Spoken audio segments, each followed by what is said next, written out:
ये किसी एक धर्म के बारे में बहस नहीं है, ये बात सबको स्पष्ट होनी चाहिए। किसी धर्म को महान बताने या किसी धर्म को कमतर बताने की ये बहस नहीं है। तो यदि कोई इस उम्मीद से देख रहा है या यहां आया है तो मैं आपको आश्वस्त करना चाहता हूं कि आपको नाउम्मीदी हाथ लगेगी।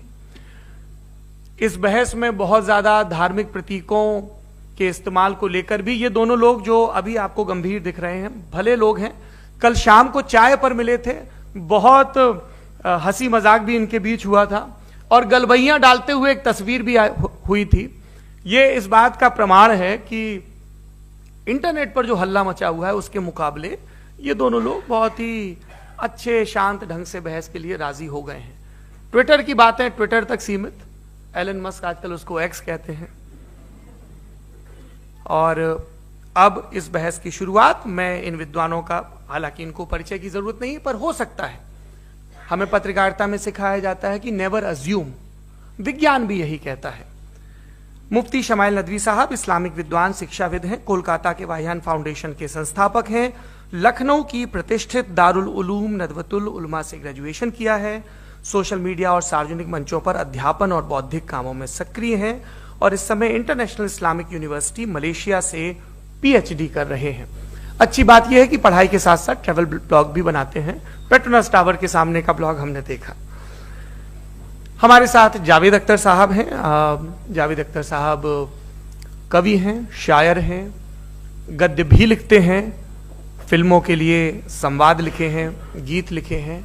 इससे इतर ये वैज्ञानिक सोच को लेकर या अपने डिक्लेयर्ड एथिज्म को लेकर भी मुखर रहते हैं और अपने तहीं रैशनैलिटी की बात करते हैं। देवियों और सज्जनों, डज गॉड एग्जिस्ट?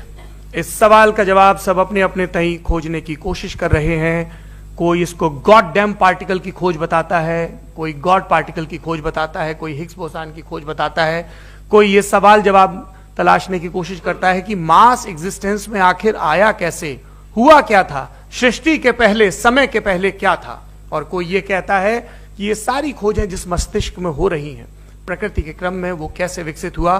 मैं उम्मीद करता हूं कि हम आज इन बुनियादी सवालों के कुछ जवाब हासिल करने में कामयाब हों।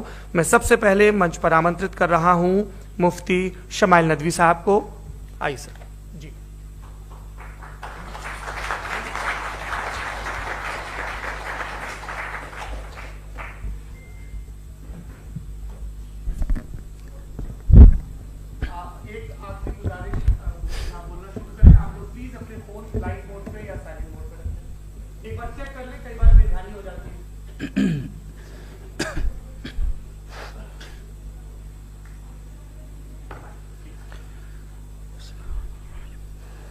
तमाम तारीफें उस क्रिएटर के लिए जिसने इस यूनिवर्स को एक मकसद के तहत पैदा किया है। रिस्पेक्टेड जनाब जावेद अख्तर साहब, मिस्टर सौरभ द्विवेदी और respected audience, thank you all for being here today. आज की डिबेट में चूंकि हम बात करने वाले हैं डज गॉड एग्जिस्ट के टॉपिक पर, तो ये एक ऐसा टॉपिक है जिसके मुताल्लिक कोई भी डिसीजन लेने के लिए अलग अलग स्टैंडर्ड्स हो सकते हैं। लिहाजा डिबेट के शुरू में यह जरूरी है कि हम ये जान लें कि आज के इस टॉपिक में कौन सा स्टैंडर्ड सही होगा और कौन सा गलत होगा। सबसे पहला स्टैंडर्ड जिसे मैं समझता हूं कि हमारे रिस्पेक्टेड जनाब जावेद अख्तर साहब बड़ी तेजी के साथ उसकी तरफ लपकेंगे, वो है साइंस। जबकि साइंस दर हकीकत खुदा के एग्जिस्टेंस को डायरेक्टली साबित करने या उसके एग्जिस्टेंस को डिनाई करने के लिए स्टैंडर्ड नहीं बन सकती। और उसकी वजह क्या है, ये मैं नहीं कह रहा, ये वो लोग कह रहे हैं जो साइंस के एक्सपर्ट्स हैं। नेशनल एकेडमी ऑफ साइंस कहती है science doesn't have the processes to prove और disprove the existence of God. Why? क्योंकि साइंस का ताल्लुक एम्पेरिकल एविडेंस से है और एम्पेरिकल एविडेंसेस का ताल्लुक हमारे नेचुरल और फिजिकल वर्ल्ड से है, जबकि गॉड नॉन फिजिकल और सुपर नेचुरल रियलिटी है। लिहाजा नॉन फिजिकल रियलिटी को आप उस टूल के साथ नहीं चेक कर सकते जिसका काम फिजिकल रियलिटी को तलाश करना है। लिहाजा आज इस डिबेट में गॉड की एग्जिस्टेंस को साबित करने या उसे डिनाई करने में साइंटिफिक एविडेंस को एक्सेप्ट नहीं किया जाएगा। दूसरा स्टैंडर्ड हो सकता है रेविलेशन, कि रेविलेशन के जरिए हम यह साबित करें कि गॉड एग्जिस्ट करता है या नहीं। लेकिन यह स्टैंडर्ड भी आज इररेलेवेंट है। क्यों? क्योंकि रेविलेशन मेरे नजदीक सोर्स ऑफ नॉलेज है, वैलिड सोर्स ऑफ नॉलेज है, लेकिन हमारे जावेद अख्तर साहब के नजदीक ये वैलिड सोर्स ऑफ नॉलेज नहीं है। लिहाजा आज की डिबेट में मैं एक भी एविडेंस किसी भी मजहबी स्क्रिप्चर से नहीं दूंगा, ताकि जावेद अख्तर साहब के लिए वो अनएक्सेप्टेबल ना हो। तीसरा जो मेयार हो सकता है वो है ऑब्जर्वेशन, कि भाई कोई कहे कि हमें खुदा दिखाओ, अगर है तो दिखाओ, या ये कि खुदा के एग्जिस्टेंस पर एम्पेरिकल एविडेंस दो, तो यह है दर हकीकत गलत टूल का इस्तेमाल करना। यह ऐसा ही है कि जावेद साहब मुझसे यह मुतालबा करें कि मुफ्ती साहब आप मेटल डिटेक्टर के जरिए प्लास्टिक डिटेक्ट करके दिखाएं। अब चूंकि प्लास्टिक डिटेक्ट नहीं हो पा रही है, लिहाजा plastic does not exist. No, you are using the wrong tool. इस टूल से प्लास्टिक को डिटेक्ट नहीं किया जाता। लिहाजा मैं समझता हूं कि गॉड के एग्जिस्टेंस पर एम्पेरिकल एविडेंस का मुतालबा करना एक बचकाना मुतालबा है, और हमारे रिस्पेक्टेड जनाब जावेद अख्तर साहब इस स्टेज से अब बहुत आगे निकल चुके हैं। अब बचता है एक ही स्टैंडर्ड, और वो स्टैंडर्ड है अक्ल, लॉजिक, रीजनिंग। और यही वो स्टैंडर्ड है जिसके तहत गॉड के एग्जिस्टेंस को साबित किया जाएगा या गॉड की एग्जिस्टेंस को डिनाई किया जाएगा। लेकिन चूंकि ये बहुत इंपॉर्टेंट और सेंसिटिव टॉपिक है, इसलिए लॉजिकल आर्ग्यूमेंट भी ऐसा होना चाहिए जो डेफिनेटिव हो, इनडेफिनेटिव ना हो, जो 2 और 2 4 की तरह बिल्कुल वाजे हो, जिसे लॉजिकली रिजेक्ट करना पॉसिबल नहीं हो। फॉर एग्जाम्पल हम कहें हमारे रिस्पेक्टेड मिस्टर सौरभ साहब, ये एक इंसान है और तमाम इंसान कॉन्शियस बीइंग है, लिहाजा नतीजा क्या निकला? हमारे सौरभ साहब भी कॉन्शियस बीइंग है। क्या ये इनडेफिनेट आर्ग्यूमेंट है या डेफिनेट आर्ग्यूमेंट है? ये डेफिनेट आर्ग्यूमेंट है। ये 2 और 2 की तरह वाजे है, इसमें किसी तरह जो है लॉजिकली इसको रिजेक्ट नहीं किया जा सकता। तो अगर आज हमारे जावेद अख्तर साहब ऐसी कोई अकली दलील और लॉजिकल एविडेंस दें खुदा के ना होने पर जो डेफिनेट भी हो, तो मैं ये ऐलान करता हूं कि यकीनन मैं उस एविडेंस को कबूल करूंगा और उस पर गौर करूंगा। लेकिन साथ में यह भी ऐलान कर देता हूं प्रेडिक्शन के तौर पर कि ऐसा कोई डेफिनेट आर्ग्यूमेंट कोई नहीं पेश कर सकता। दलील हम देंगे और डेफिनेटिव दलील देंगे, लॉजिकल दलील देंगे, ऐसी दलील देंगे जो एंटायर एथिस्टिक वर्ल्ड उसे रेफ्यूट नहीं कर सकती। चलें अब हम एक एग्जाम्पल सोचते हैं, एक सिनेरियो, सिंपल सिनेरियो। तमाम ऑडियंस से गुजारिश है, हम और आप एक आइसोलेटेड आइलैंड पर हैं, ऐसा आइलैंड जहां पे हमसे पहले कोई कभी नहीं गया। चलते चलते आपके सामने अचानक आपने देखा एक पिंक कलर की बॉल पड़ी हुई है। सबसे पहला सवाल आपके जहन में क्या आएगा कि यह बॉल यहां क्यों आई, कैसे आई, ये पिंक कलर की ही क्यों है? कोई और कलर भी हो सकता था। ये इसी शेप में क्यों है? कोई और शेप भी हो सकता था। नेचुरली आप इस तरफ पहुंचेंगे कि कोई ना कोई है जिसने इन स्पेसिफिक प्रॉपर्टीज के साथ इस बॉल को बनाया है और यहां पे रखा है। चूंकि आप जानते हैं कि ये जो बॉल है इसका एग्जिस्ट करना जरूरी नहीं है, ये एग्जिस्ट कर भी सकती थी, नहीं भी कर सकती थी, और एग्जिस्ट करना ही था तो किसी और फॉर्म में करती, किसी और कलर में करती। अब आप इस बॉल को एक्सपैंड करते चले जाएं, एक्सपैंड करते चले जाएं, एक्सपैंड करते चले जाएं, यहां तक कि ये बॉल यूनिवर्स के साइज की हो जाए। बताइए कि क्या साइज के बढ़ जाने से सवाल बदल जाएगा? हरगिज नहीं बदलेगा। अभी भी सवाल रहेगा, ये यूनिवर्स कहां से आया, इन स्पेसिफिक प्रॉपर्टीज के साथ कहां से आया, क्यों आया, किसने बनाया, यह सवाल उस वक्त भी वैलिड रहेगा।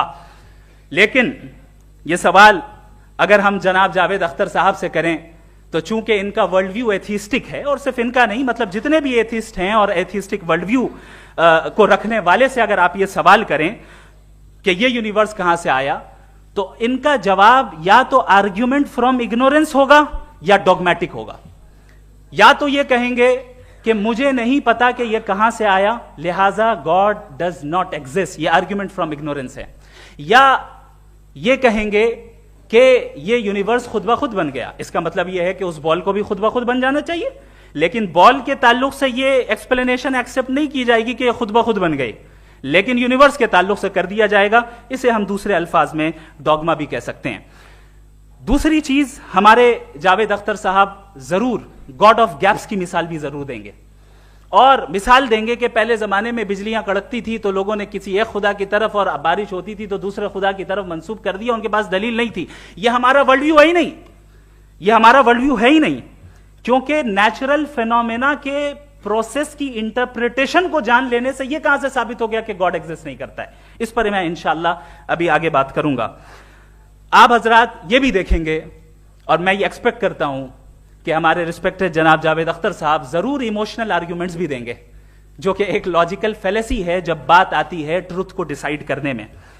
क्यों?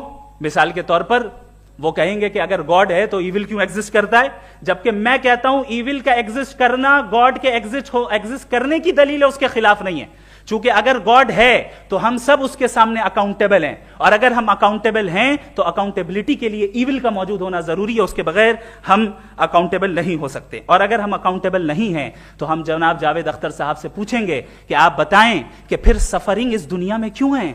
अगर खुदा नहीं है तो सफरिंग क्यों है? और उन लोगों के जज्बे का क्या जिनके अंदर सफरिंग के बाद इंतकाम लेने का जज्बा पाया जाता है और वो इस दुनिया से ऐसे ही चले गए, क्या उनकी सारी तकलीफें बेकार चली जाएंगी? अब आ जाएं उसी एग्जाम्पल की तरफ कि बॉल, मुझसे अगर कोई पूछे इस बॉल को किसने बनाया और या इस एक्सपेंडेड बॉल को किसने बनाया, मैं कहूंगा कि चूंकि ये यूनिवर्स और इस यूनिवर्स की तमाम चीजें कॉन्टिंजेंट हैं। कॉन्टिंजेंट होने का मतलब ये होता है कि जो अपने एग्जिस्टेंस पे किसी के ऊपर डिपेंड करती हो, तो जाहिर है ये यूनिवर्स कॉन्टिंजेंट है। और अगर कोई चीज कॉन्टिंजेंट नहीं है तो मैं रिक्वेस्ट करूंगा कि मुझे दिखा दें कि कौन सी चीज यूनिवर्स में कॉन्टिंजेंट नहीं है, हम भी जरा गौर कर लें और हम भी देख लें। और जब कॉन्टिंजेंट चीजें मौजूद हैं तो फिलोसोफर्स की इस्तिलाह के मुताबिक, हम उस टर्मिनोलॉजी के मुताबिक हम उस जगह तक पहुंचते हैं और उस हस्ती तक पहुंचते हैं जिसे नेसेसरी बीइंग कहा जाता है, कि ये वो नेसेसरी बीइंग है जिसका मौजूद ना होना नामुमकिन हो। क्योंकि अगर ये मौजूद ना हो तो सारी चीजें एग्जिस्टेंस में आएंगी ही नहीं, और ये सारी कॉन्टिंजेंट चीजें उसी के ऊपर डिपेंड करती हैं। अब अगर आप ये सवाल करते हैं कि फिर उस हस्ती को किसने बनाया, फिर उसका कॉज क्या है, फिर उसका कॉज क्या है, फिर उसका कॉज क्या है, और एंडलेसली चले जाएं, इसे हम कहते हैं इन्फिनिट रिग्रेस ऑफ कॉजेस, जो कि लॉजिकल फेलेसी है। कॉन्सेप्चुअली इंफिनिटी पॉसिबल है। मिसाल के तौर पे न्यूमेरिकल्स 1 2 3 गिनते चले जाएं, इन्फिनिट नंबर्स हैं। मैं कॉन्सेप्चुअली बात नहीं कर रहा, प्रैक्टिकली रियलिटी में साबित करके दिखाएं कि infinite regress of causes possible हैं या नहीं। अगर पॉसिबल हैं तो हम मान लेंगे, मिसाल दे दें, और पॉसिबल नहीं है तो एक ही ऑप्शन बचता है जिसे हम कहते हैं नेसेसरी बीइंग। ऐसी नेसेसरी बीइंग जो इंडिपेंडेंट है, क्योंकि अगर वो डिपेंडेंट हुई तो वो नेसेसरी नहीं रहेगी। ऐसी इंडिपेंडेंट बीइंग जो इटर्नल है, अगर वो इटर्नल नहीं होगी, उसकी बिगिनिंग होगी तो वो खुद कॉन्टिंजेंट है। ऐसी बीइंग जो पावरफुल है, क्योंकि कॉन्टिंजेंट को एक्चुअलाइज करने के लिए पावर चाहिए। ऐसी बीइंग जो इंटेलिजेंट है और नॉलेजेबल है, क्योंकि ये यूनिवर्स स्पेसिफिक फॉर्म और स्पेसिफिक लॉज ऑफ नेचर के तहत प्रिसाइजली चल रहा है। Thank you. थैंक यू मुफ्ती साहब। मैं इन दलीलों के बाद जावेद अख्तर साहब से गुजारिश करूंगा, आप बैठ के बोलना चाहेंगे या वहां? जी।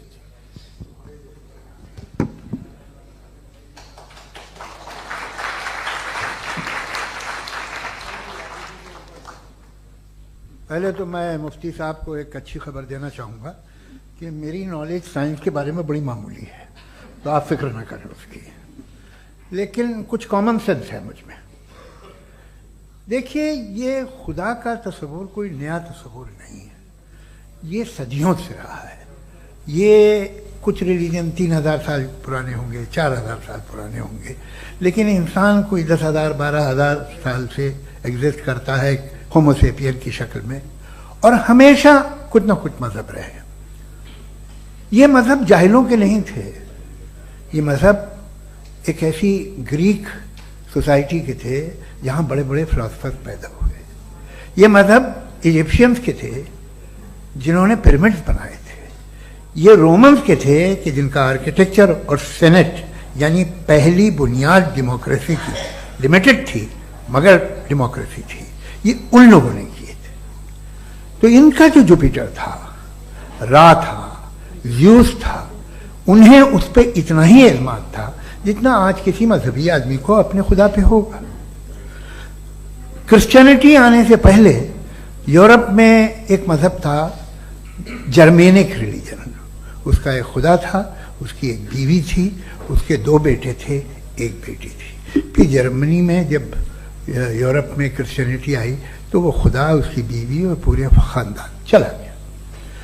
तो हमने, अगर हम हिस्ट्री देखें तो खुदा जो है वो ज़्यादातर फ़नी है, वो हमेशा रहे नहीं। और वो जो लोग इन्हें मानते थे उनको आप कहें वो तो जाहिल थे, उन्हें तो कुछ पता ही नहीं था, ऐसा नहीं है।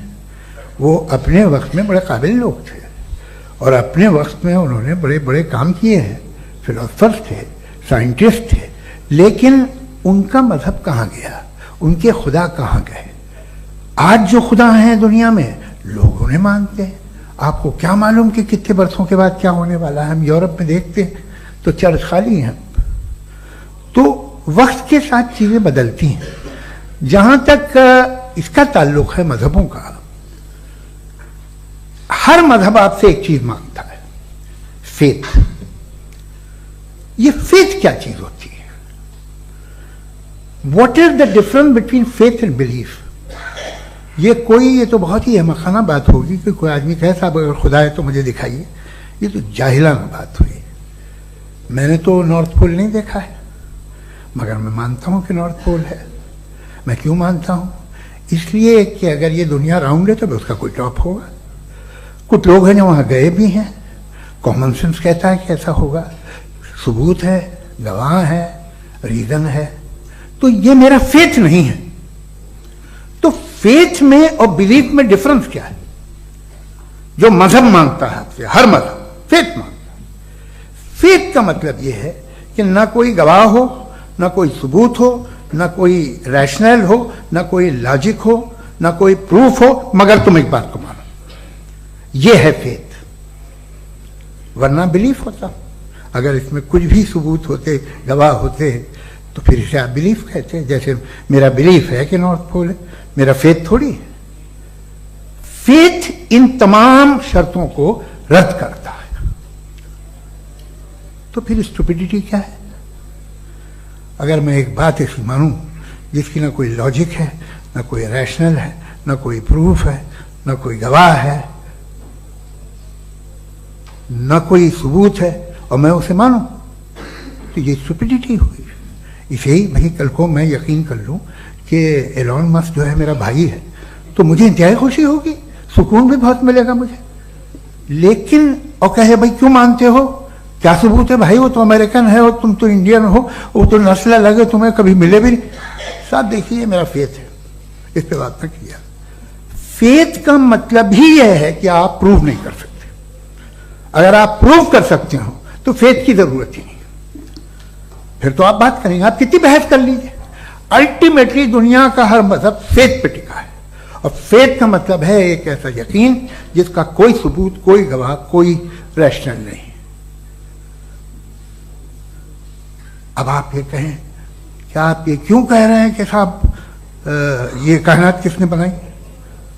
कमाल ये है कि आपने बताया कि एक आइलैंड पे गए और एक बॉल देखी। आपने ये नहीं कहा कि आइलैंड किसने बनाया, आपको सिर्फ बॉल पे हैरत हुई। हमने आइलैंड पे हमने हैरत नहीं की, होते हैं आइलैंड। इसी तरह ये आइलैंड है, सितारे, ये गैलेक्सीज, ये सब आइलैंड हैं, खला में। हम उन्हें टेकन फॉर ग्रांटेड लेते हैं, हम पूछते नहीं किसने बनाए। आपने जजीरे के बारे में भी नहीं पूछा है। मेरी पैदाइश कैसे हुई? क्या मैं प्लान पैदा हुआ था? I was plan to be born, या एक लकी स्पर्म था जो किसी एक से चिपक गया? मेरी पैदाइश रैंडम। और इंसाफ जिसे आप कहते हैं, इंसाफ का तो नेचर से कोई वास्ता ही नहीं है। जो आप कहते हैं कि एक दिन इंसाफ मिलेगा, इंसाफ is a human concept. Nature में कोई इंसाफ नहीं। अगर शेर हिरन को खा जाता है तो उसे कोई सजा नहीं मिलती। अगर एक आंधी आती है और हरे भरे पेड़ों को उखाड़ के फेंक देती है तो आंधियों की जेल नहीं होती है। नेचर में इंसाफ नहीं, इसलिए मुझे नेचर को इंसाफ की जरूरत भी नहीं। नेचर तमाम एक है। अब हम कहें कि साहब ये देखिए जो मैंने खाना खाया था, ये मेरी आंख तो नहीं यूं कर दिया उसे, तो इसे सजा मिलनी नहीं। वो सिस्टम है, ऐसे ही चल रहा है। नेचर बगैर इंसाफ के है। इंसाफ is a human concept.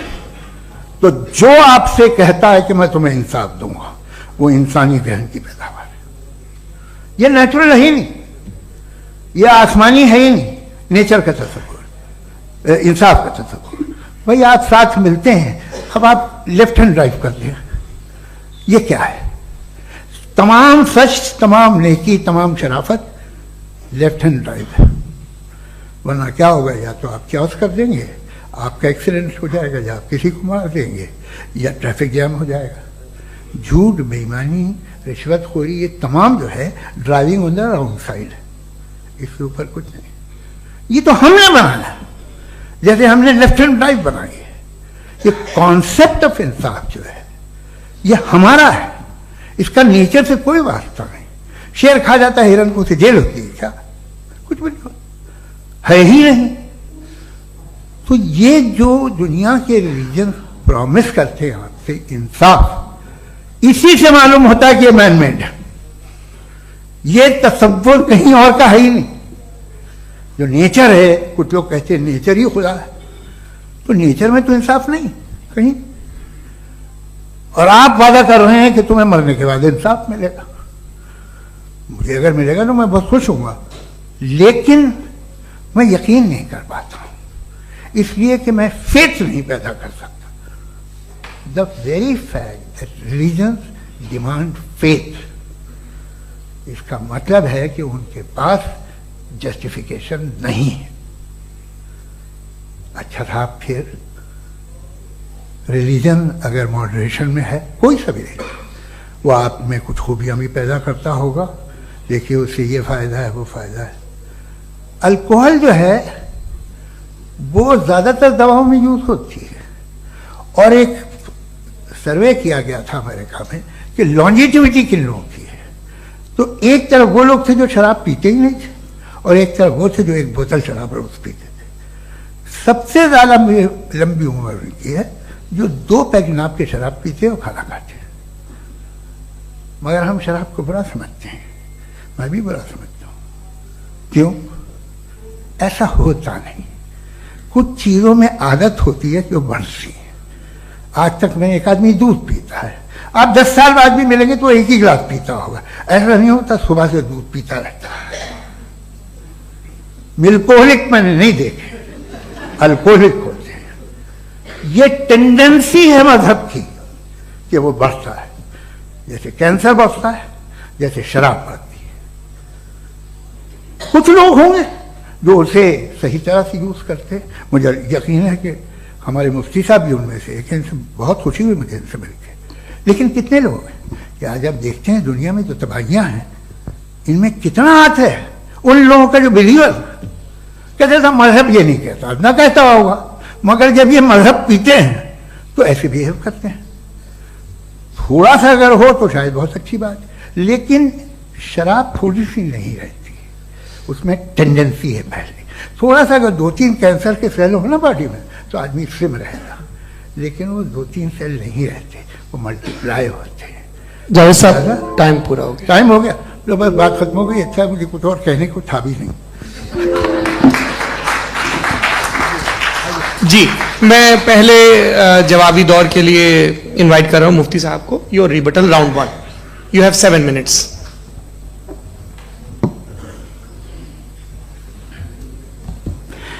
Thank you very much Javed साहब। आपकी बात को सुनकर बड़े महजूज हुए हम लोग। महजूज, do you understand? We enjoyed.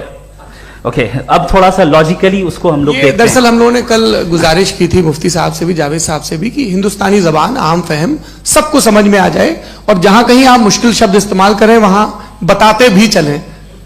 Thank you. तो सबसे पहले हमारे रिस्पेक्टेड जावेद साहब ने हवाला दिया कि खुदा फानी है। कितने मजहब आगे चले गए, किसी ने जुपिटर को खुदा माना, किसी ने किसी को माना। मैं कहता हूं जिसने कॉन्टिंजेंट चीज को खुदा माना, गलत माना, वो खुदा ही नहीं, वो खुदा ही नहीं है। हम तो नेसेसरी बीन को साबित करने बैठे हैं, वो नेसेसरी कॉज जो इटरनल है, जो अबदी भी है और अजली भी है। हम किसी और को साबित करने नहीं बैठे। दूसरी चीज, उन्होंने कहा कि फेथ एंड बिलीफ ये एक ऐसी डेफिनेशन है फेथ की जो इन्होंने पहली मर्तबा पेश की है, या माफ कीजिएगा इन्होंने पहली मर्तबा पेश नहीं की है, रिचर्ड डॉकिंस ने पहली मर्तबा पेश की है। मुझे मालूम है ये सोर्स कहां से है। एपिस्टेमोलॉजिकली फेथ और बिलीफ का फर्क आप इस तरह नहीं कर सकते सर।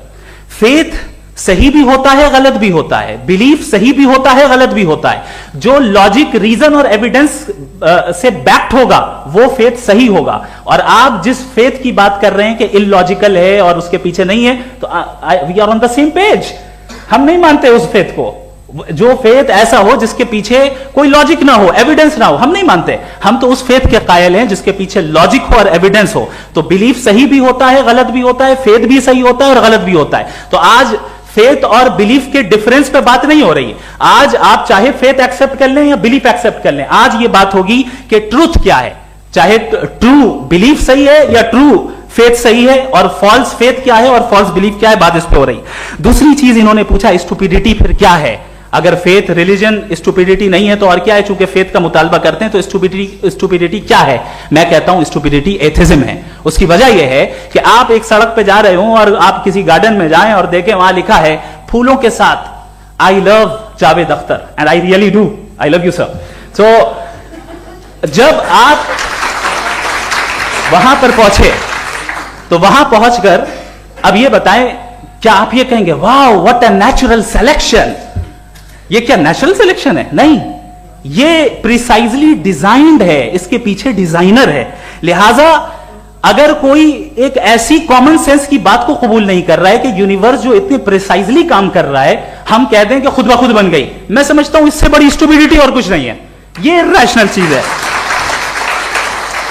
फिर हमारे सर ने कहा कि आपने बॉल पे फोकस किया, आइलैंड पे फोकस नहीं किया। अरे आइलैंड को किसने बनाया यही समझाने के लिए तो बॉल की मिसाल दे रहा हूं। और बॉल भी कॉन्टिंजेंट है, आइलैंड भी कॉन्टिंजेंट है, दोनों नेसेसरी बीइंग का मुतालबा करते हैं। आगे इन्होंने कहा कि नेचर में कोई इंसाफ नहीं है, हम डिसाइड करते हैं कि मोरालिटी क्या होती है, इंसाफ क्या होता है, हम डिसाइड करते हैं। जैसे ड्राइविंग सीट में ट्रैफिक वाला, ये तो किसी खुदा ने नहीं कहा, ये है, इसे कहते हैं फॉल्स इक्विवेलेंस। ये एक लॉजिकल फेलेसी है। आपने जो है मिसाल दी ड्राइविंग की और ट्रैफिक की, ये सब्जेक्टिव मोरालिटी है। आप सब्जेक्टिव मोरालिटी को मिसाल बनाकर ऑब्जेक्टिव मोरालिटी के ऊपर नहीं थोप सकते। इंसाफ की ऑब्जेक्टिव मोरालिटी। अगर आप ये कहते हैं कि नेचर में इंसाफ नहीं है, तो इंसाफ का न होना ये नेचुरल हुआ, तो फिर नेचर को नेचर रहने दे, क्यों हम इतना स्ट्राइव कर रहे हैं दुनिया में इंसाफ लाने के लिए? ये तो इलॉजिकल बात है, इरैशनल बात है। इसलिए बहुत सी चीजें ऐसी हैं जो ऑब्जेक्टिवली जो है इविल या गुड हैं, और बहुत सी चीजें ऐसी हैं जो सब्जेक्टिवली हैं। सब्जेक्टिवली जो मोरल होता है या इमोरल होता है, उसको हम सोशल कंसेंसस से या पर्सनल प्रेफरेंस से डिसाइड करते हैं। लेकिन जो ऑब्जेक्टिव मोरालिटी है, जिसमें इंसाफ आया, जो इन्होंने बार बार रिपीट किया, ये ऑब्जेक्टिव है, सब्जेक्टिव नहीं है। अगर आप कहते हैं ये सब्जेक्टिव है, तो मेरा सवाल आपसे यह है, क्या सोशल कंसेंसस के जरिए अगर जुल्म को सही करार दे दिया जाएगा तो आप जुल्म को जस्टिफाई करेंगे? दूसरी चीज इन्होंने यह कहा कि 2 पैक शराब पी लें तो वो उतने पे नहीं रहता, बढ़ जाता है। यही मामला मजहब के साथ है। 2 पैक आप पी लें, बढ़ेगा। तो ये एक ऐसी मिसाल है, इसको कहीं भी फिट कर लें कि आप एथिज्म पे जब फिट करें, जब आप 2 पैक एथिज्म का लेंगे ना, तो वो बढ़ बढ़ के नॉर्थ कोरिया बनेगा। Thank you.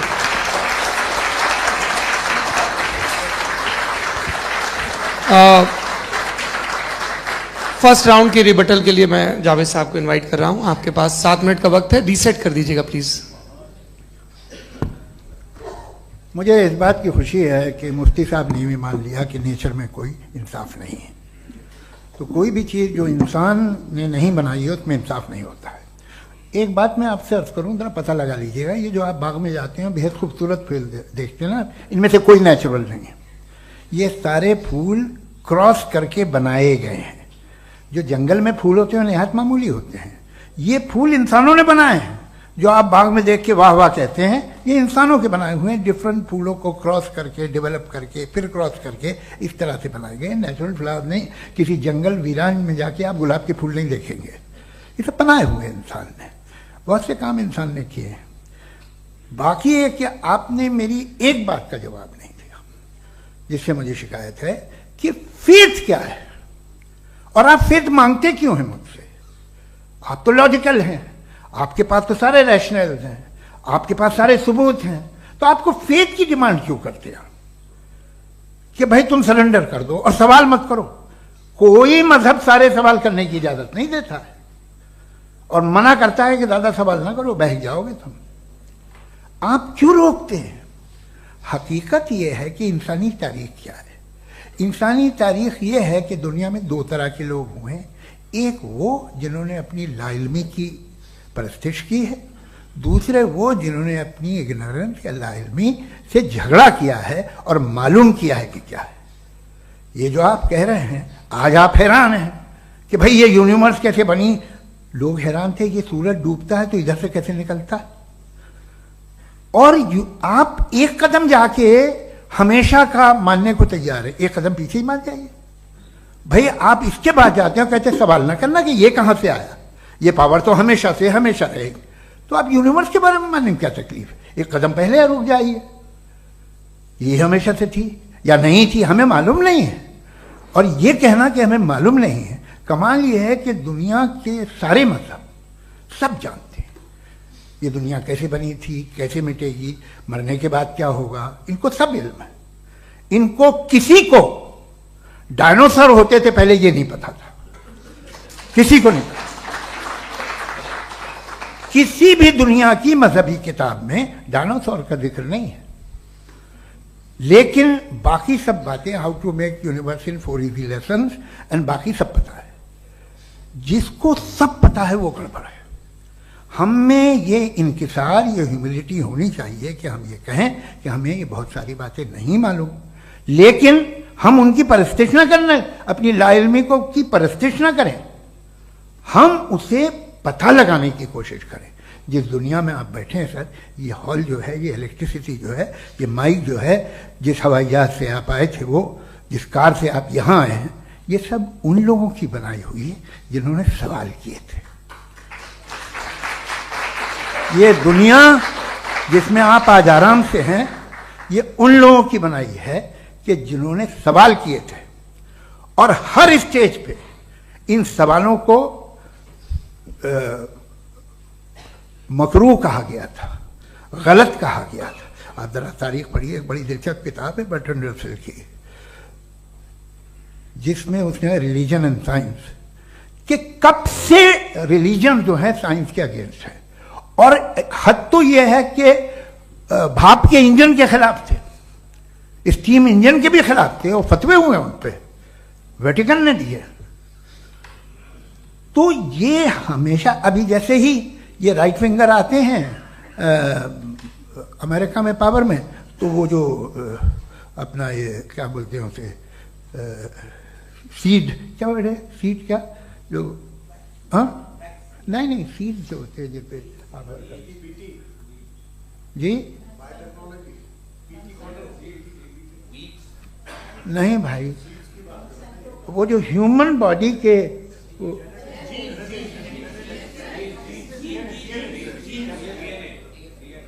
उस पर रिसर्च बंद हो जाती है, रिपब्लिकन नहीं करने देते। अरे भाई इतना डर क्या है तुम्हें?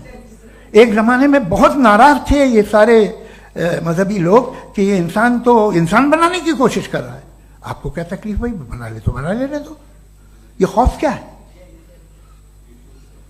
और ये सब आज जो आप कह रहे हैं नामुमकिन है, ये कैसे हुआ?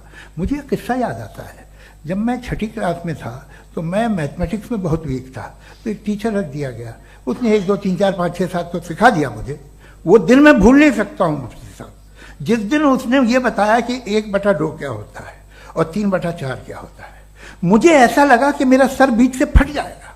यह आदमी कह रहा है कि जो दीवार के अंदर जाओ वॉक करते हुए। आज हंसता हूं मैं इस बात पे। तो आज जो बातें आपके जहन से बिल्कुल परे हैं और आप हैरान होते हो उन्हें देख के, एक वक्त आएगा कि मामूली लगेंगे। और हुआ है, आपकी इंसानी तारीख ही है। इतनी जल्दी सारे फैसले आप मत कर लीजिए, थोड़ा ये ह्यूमिलिटी रखिए कि भाई ये हमें नहीं मालूम। ये कहने में क्या आ रहा है? ये यूनिवर्स कहाँ तक फैली, ये कब से है और कब तक रहेगी, हमें नहीं मालूम। आपने फैसला कर लिया कब बनी। ये आपके हिसाब से कोई 14 बिलियन ईयर बनी जो समझा जाता है। उससे पहले हजारों करोड़ों अरबों साल तक खुदा बैठा क्या कर रहा था? खामोश बैठा था ऐसे ही, जमाइया ले रहा था। फिर उसे आइडिया आया, यार एक काम करते, वक्त अच्छा गुजर जाएगा, यूनिवर्स बनाते। सोचिए, वो तो हमेशा से है ना, मगर यूनिवर्स हमेशा से नहीं है, ये तो बनाई गई है। और उससे पहले क्या था, इनका क्या काम था? कैसी बात है, ये बड़ा आसान है। जो बात हमें आज धीरे धीरे पता चली है, बरसों 2000 और 2500 साल पहले आपको किसी ने बता दिया कि क्या था, आप मान गए, और तब से वही मान रहे हैं जो 2500 साल पहले कहा गया था। सब कुछ बदल गया है, सॉल्व हो रही हैं चीजें। अभी साइंस बिल्कुल दावा नहीं करती, या कोई फिलोसफर ये दावा नहीं करता कि हमें सब मालूम, बल्कि वो कहता है कि हमें जितना मालूम होता है उससे ये मालूम होता है कि हमें कितना कम मालूम। तो हम अपनी जहालत से लड़े, उसकी परस्तिश न करें। जी, time, thank you so much. मैं तर्कों की इस श्रृंखला में राउंड 2 के लिए मुफ्ती साहब को आमंत्रित कर रहा हूं। आपके पास एक बार फिर से 7 मिनट का वक्त है। शुक्रिया। जनाब जावेद अख्तर साहब कई मर्तबा दोहरा रहे हैं कि फेथ का मतलब बताइए, फेथ का मतलब बताइए। मैंने बता दिया, फेथ सही भी होता है, गलत भी होता है। और आज हम फेथ पे बात नहीं कर रहे, हम ट्रूथ और डज गॉड एग्जिस्ट पे बात कर रहे हैं। क्या डज गॉड एग्जिस्ट, ये ट्रूथ यानी गॉड है या नहीं है, इसमें से दोनों ट्रूथ क्या है। अब आप उसे फेथ कह लें, बिलीफ कह लें, नॉट माई बिजनेस। उसके बाद आपने कहा कि भाई सवाल करने से मजहब रोकता है। मैं कहता हूं जो रोकता है वो रोकता होगा, मैं नहीं रोकता, बल्कि सवाल करें, सवाल करना चाहिए। सवाल कर करके तो हम आगे बढ़ते हैं, तरक्की करते हैं, और इसीलिए मैं आज यहां पे आया हूं। लेकिन सवाल सिर्फ खुदा से नहीं होगा, आपसे भी होगा। सवाल एथिज्म से भी होगा, सवाल सिर्फ मजहब से नहीं होगा, सबसे होगा। और आज मैं सवाल करूंगा और उम्मीद है कि आप जवाब देंगे। अभी तक आपने वैसे कॉन्टिंजेंसी आर्गुमेंट का कोई जवाब नहीं दिया। चलें, आपने कहा यूनिवर्स के बारे में इटर्नल क्यों नहीं बोल देते। ये चूंकि लॉजिकली पॉसिबल ही नहीं है कि यूनिवर्स इटर्नल हो। यूनिवर्स एक कॉन्टिंजेंट चीज है जो टाइम एंड स्पेस के पाबंद है, टाइम एंड स्पेस से बाउंड है। जो टाइम एंड स्पेस से बाउंड होगा वो कॉन्टिंजेंट होगा, जो कॉन्टिंजेंट होगा वो उसकी बिगिनिंग हुई होगी, जिसकी बिगिनिंग हुई होगी वो इटर्नल नहीं हो सकता। ये तो कॉमन सी बात है। आपने कहा कि किसी मजहबी किताब में डायनासोर का जिक्र नहीं है। अफसोस कि आज तक किसी मैथमेटिक्स की किताब में मुझे डायनासोर का जिक्र नहीं मिला। तो इसका मतलब मैथमेटिक्स की किताब बेकार है? नहीं, उसका वो टॉपिक नहीं है। रेवलेशन का और मजहबी किताबों का टॉपिक ये नहीं है कि आपको आके बताए साइकिल कैसे बनाते हैं, या आकर ये बताएं कि जो है डायनासोर कब था। वो तो मोरालिटी सिखाने आया है, गॉड के बारे में बताने आया, नॉन फिजिकल रियलिटी की हकीकत को सिखाने के लिए आया। रिलीजियन साइंस को रोकता है? नहीं रोकता। अगर रोकता है तो गलत करता है। रिलीजियन साइंटिज्म को रोकता है, जिसमें हमारे जावेद साहब मुब्तला है। साइंस और साइंटिज्म में फर्क है। साइंटिज्म यह है कि आप समझें कि साइंस और साइंटिफिक मेथोडोलॉजी ये नॉलेज को हासिल करने का वाहिद सोर्स ऑफ नॉलेज है। यह है साइंटिज्म। हम इसे रिजेक्ट करते हैं। हम साइंस को तो तरक्की करते हैं, भाई आप हमारी पूरी तारीख कर लें, पढ़ लें तो आपको पता चल जाएगा। बहरहाल ये अलग टॉपिक है। उसके बाद इन्होंने एक लफ्ज कहा, वेटिकन ने फतवा दिया। वेटिकन का फतवे से कोई ताल्लुक नहीं है, दोनों कॉन्ट्राडिक्टरी अल्फाज हैं। उसके बाद उन्होंने कहा कि भाई हमें नहीं मालूम। अगर नहीं मालूम तो क्लियरली कह देना कि नहीं मालूम है, इसमें क्या हरज है। तो वही तो मैं कह रहा हूं ना कि आप कह दें कि नहीं मालूम, लेकिन क्लेम क्यों कर रहे हैं कि गॉड एग्जिस्ट नहीं कर रहा है। आप कह दें नहीं मालूम है, हो सकता है हो सकता ना हो, लेकिन आप क्लेम कर रहे हैं। The moment you say God does not exist, this is a claim, and now the burden of proof is upon you too, जैसे हमारे ऊपर है। और क्यों है मैं बताता हूं, क्यों है ये भी मैं बताता हूं। फिलोसॉफिकली जो क्लेम होता है ना, सिर्फ ये नहीं होता कि इंसान कहे पॉजिटिव क्लेम करे और नेगेटिव क्लेम करे तो बर्डन ऑफ प्रूफ नहीं है। आप मिसाल के तौर पे मैं कहूं कि फुला उस कमरे में कोई नहीं है, मैंने एक नॉलेज का क्लेम किया है। उस कमरे में कोई नहीं है, मैंने एक नॉलेज का क्लेम किया। या तो मैं कहूं मुझे नहीं पता, हो भी सकता है नहीं भी हो सकता है, this is not a claim. लेकिन जब मैं कह रहा हूं कि वहां कोई नहीं है, या मैं कह रहा हूं वहां कोई है, दोनों क्लेम है और दोनों के ऊपर बर्डन ऑफ प्रूफ है। हमारे ऊपर भी बर्डन ऑफ प्रूफ है। मैंने कंटिजेंसी आर्ग्यूमेंट दिया, इसे तोड़कर दिखाइए। आखिरी चीज, इन्होंने कहा कि खुदा दुनिया बनाने से पहले 150 साल पहले या करोड़ों साल पहले क्या कर रहा था? अरे हजरत, चलें, बहरहाल मैं जवाब दे देता हूं, आप हमारे रिस्पेक्टेड पर्सनालिटी हैं, अगर आप नहीं होते तो मैं ऐसे एंटरटेन ही नहीं करता। टाइम, ये 100 साल पहले या 100 साल बाद, पहले बाद में अभी, ये वो अल्फाज हैं जिनका ताल्लुक टाइम से है। टाइम शुरू ही हुआ है यूनिवर्स की बिगिनिंग के बाद, तो उसके पहले खुदा क्या कर रहा था? सवाल इलॉजिकल है, ये फेलेसी है। यानी आप ये कह रहे हैं कि यूनिवर्स के बनने से पहले खुदा क्या कर रहा था? टाइम के बनने से पहले, पहले का ताल्लुक टाइम से, टाइम उस वक्त था ही नहीं, तो ये सवाल ही इनवैलिड है खुदा के ताल्लुक से। दूसरी चीज, आर्ग्यूमेंट ऑफ कंटिंजेंसी जो मैंने आपके सामने पेश की है, आपने बार बार ये प्रूफ किया और ये कह रहे हैं कि गॉड ऑफ गैप्स। देखिए, पहले नहीं मालूम था, साइंस ने कर दिया। सिंपल्स की मिसाल से मैं समझा देता हूं। जिस गैप्स की आप बात कर रहे हैं ना, साइंस उन गैप्स को जिन चीज के जरिए भी प्रूव करेगा वो कॉन्टिंजेंट ही होगा, अब चाहे वो फोर्स हो, मैटर हो या एनर्जी हो। लिहाजा सवाल हमारा उस वक्त भी वैलिड होगा जब तक कि आप नेसेसरी बीइंग पे ना आ जाएं, और इन्फिनिट रिग्रेस पॉसिबल नहीं है of causes in practical world, तो जाहिर है कहीं रुकना पड़ेगा, जहां रुकेंगे वही खुदा है। दूसरी चीज, आपने ये क्या कह रहा था मैं, किस पॉइंट को? What? Oh no, after that, just now. हाँ, जहां रुकेंगे वही खुदा है। बहरहाल, तो टाइम का जिक्र हो गया, गॉड ऑफ गैप, सॉरी, या इसकी एक मिसाल आप ले लें। एक कार है, एक साहब ने देखा कि भाई कार जो है उसके व्हील्स कितने अच्छे लगे हुए हैं सही जगह पे, स्टीयरिंग जो है कितने अच्छे जगह पे लगी हुई, और सीट्स कितने वेल डिजाइंड है, कितनी प्रिसाइजली ये कार काम कर रही है, तो जरूर कोई ना कोई इसे क्रिएट किया है, किसी ने क्रिएट किया है। अब जावेद साहब आए और कहे, अरे जनाब बोनेट खोलिए, इसमें इंजन है, इंजन इस कार को चला रहा है, hence prove no one has created the car. This is illogical, this is irrational. आपने इंजन के जरिए उस गैप को तो साबित किया, लेकिन क्या उससे कार की जो क्रिएशन है और उसका जो क्रिएटर है ये इम्पॉसिबल हो जाए? ऐसा पॉसिबल है? उसका सवाल खत्म हो जाए, ऐसा पॉसिबल है? नहीं। आपने गैप्स को फिल करके, कॉन्टिंजेंट चीजों से गैप्स को फिल करके हमारे ऑब्जर्वेशन को और ब्रॉड कर दिया।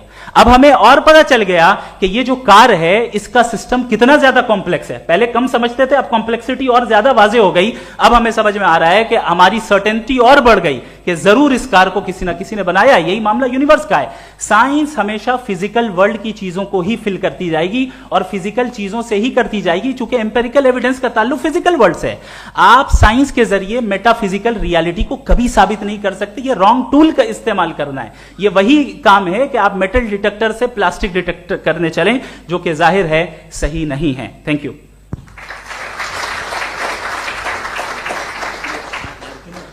जी, ये आर्ग्यूमेंट का राउंड 2 है। हाँ। 7 मिनट है। पहले तो मैं आपसे अर्ज करूं कि आपने कहा कि जब कायनात ही नहीं थी तो वक्त भी नहीं था, कुछ भी नहीं था। कैसे नहीं था? खुदा था, एक एग्जिस्टेंस तो था ना खुदा का। तो जब खुदा था तो वक्त भी होगा। ऐसा नहीं कि कुछ भी नहीं था, खुदा था। अच्छा, बाकी एक आपने कहा साहब आप साबित कीजिए, आपके पास भी लॉजिक है या मेरे पास भी लॉजिक है। मेरा जिम्मेदारी नहीं है साबित करना कि खुदा है। बर्टन रसल ने बड़ी अच्छी बात कही। बर्टन रसल ने बड़ी अच्छी बात कही। मैं आपसे अगर ये दावा करूं कि एक चाय की केतली मरीख के चारों तरफ घूम रही है, मार्स के चारों तरफ, तो यह आपका काम नहीं है कि आप साबित करें कि कोई चाय की केतली नहीं है। यह मेरा काम है, मैंने दावा किया है। यह दावा तो मजहबी लोग करते हैं कि खुदा है। मैं क्यों साबित करूं कि नहीं है? जब तक आप मुझे कन्विंस नहीं कर देंगे मैं नहीं मानूंगा। आपकी जिम्मेदारी है, मेरी जिम्मेदारी नहीं है। दोयम ये कि ये जो आप कह रहे हैं, जो गैप्स हैं, ये गैप जब जब किसी मजहब को चैलेंज करते हैं, जब ऐसा कोई बात आती है तो हंगामा हो जाता है कि जब वो चैलेंज करें किसी फेथ को। ये तमाम साइंस जो है इसे मुख्तलिफ जगहों पे मुख्तलिफ वक्तों में मजहब ने रोकने की कोशिश की है। ये किताब है religion and science, Burton Russell की, पढ़िएगा, अच्छी लगेगी आपको। तारीख ही है साइंस, मजहब की साइंस से उसका यही रिश्ता है। अच्छा, अब ये हम सोचें कि बहरहाल ये वजूद जो है मजहब और ये बिलीव इन गॉड इंसान को बेहतर बना देता है, तो एक काम कीजिए, हिंदुस्तान वर्ल्ड का नक्शा लीजिए और मार्क कीजिए कि रिलीजन कहाँ कहाँ ज़्यादा है, कहाँ कहाँ, चाहे वो लैटिन अमेरिका हो या मिडल ईस्ट हो या फार ईस्ट हो या हिंदुस्तान के वो इलाके जहाँ मजहबियत ज़्यादा है। रख दीजिए नक्शा अलग।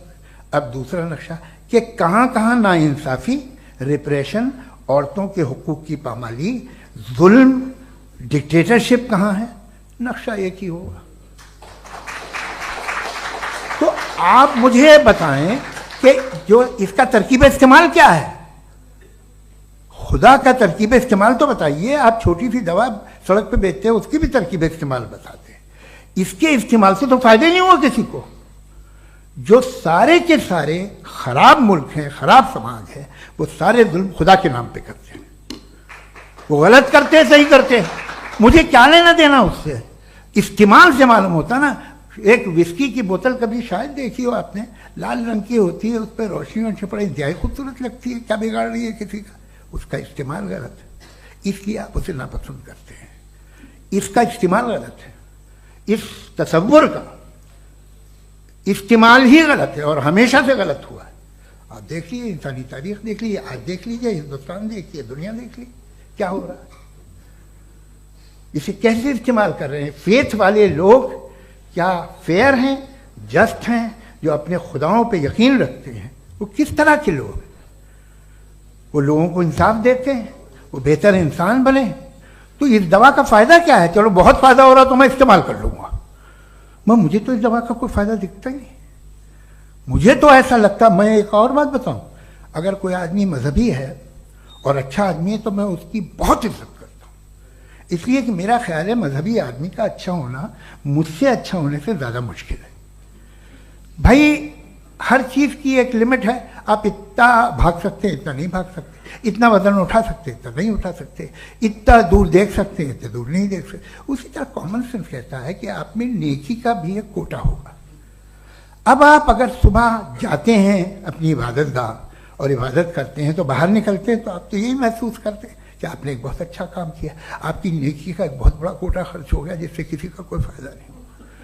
मैं तो नहीं जाता हूं तो मुझे तो किसी को खाना खिलाना पड़ेगा, किसी बेवा की मदद करनी पड़ेगी, मैं अपना कोटा कैसे कंज्यूम करूं?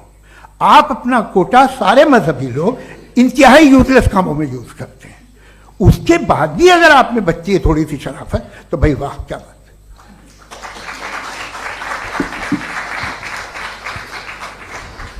एक तो मुझे ये बात बहुत अच्छी लग रही है कि दोनों ही विद्वान समय को मानते हैं और बहुत समय से अपनी दलीलें और बाज दफा समय से पहले अपनी तकरीरें पूरी करके अपनी अपनी कुर्सी पर बैठ रहे हैं। ये इस आर्ग्यूमेंट का राउंड 2 पूरा हुआ। अब रिबटल का राउंड 2 है और उसके बाद क्रॉस एग्जामिनेशन होगा। नहीं, आपका आर्ग्यूमेंट हो गया सर। हमारे यहाँ स्कूल के सिलेबस में पंच परमेश्वर कहानी पढ़ाई जाती है, प्रेमचंद जी की लिखी हुई। आप निश्चिंत रहिए, आपके कोई राउंड में मिस नहीं होने दूंगा। रिबटल का राउंड 2, मुफ्ती शमाइल नदवी साहब।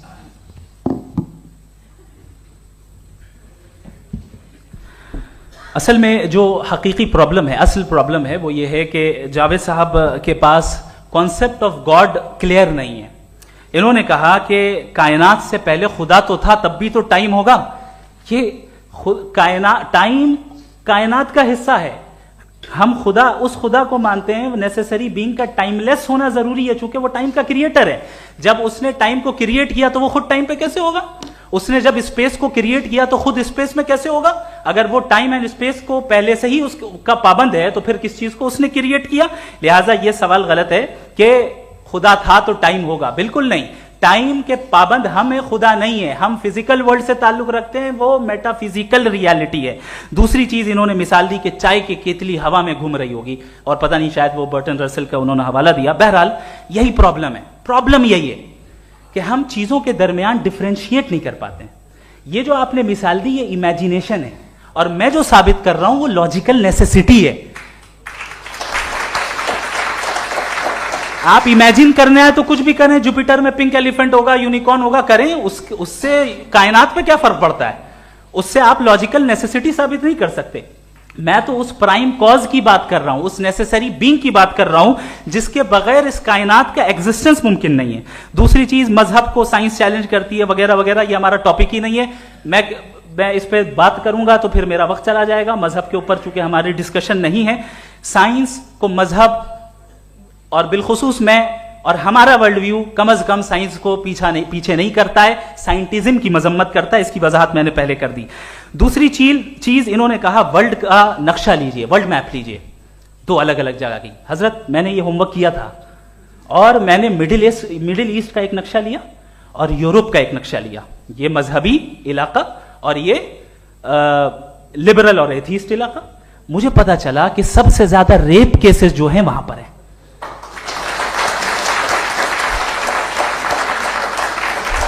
मुझे यह पता चला यूएन की रिपोर्ट के मुताबिक, मैं ये अपने घर से नहीं लेके आ रहा, कि जो वर्किंग वुमेन है यूरोपियन कंट्रीज में, उसमें 81% वुमेन सेक्सुअल हैरेसमेंट का वर्क में शुमार हो रही है। ये मिडिल ईस्ट में नहीं हो रहा है, वो मजहबी लोग हैं इसलिए नहीं हो रहा है। दूसरी चीज, आपने ये कहा कि मजहबी आदमी का अच्छा होना हमारे अच्छे होने से बहुत मुश्किल है, बहुत मुश्किल है। तो इसका मतलब यह है कि गॉड के अलावा आपके पास अच्छे और बुरे का कोई स्टैंडर्ड है। मैं चाहूंगा कि कन्वर्सेशनल स्टाइल वाली डिस्कशन और सेगमेंट पे इसी पे बात कर लेते हैं। Thank you very much.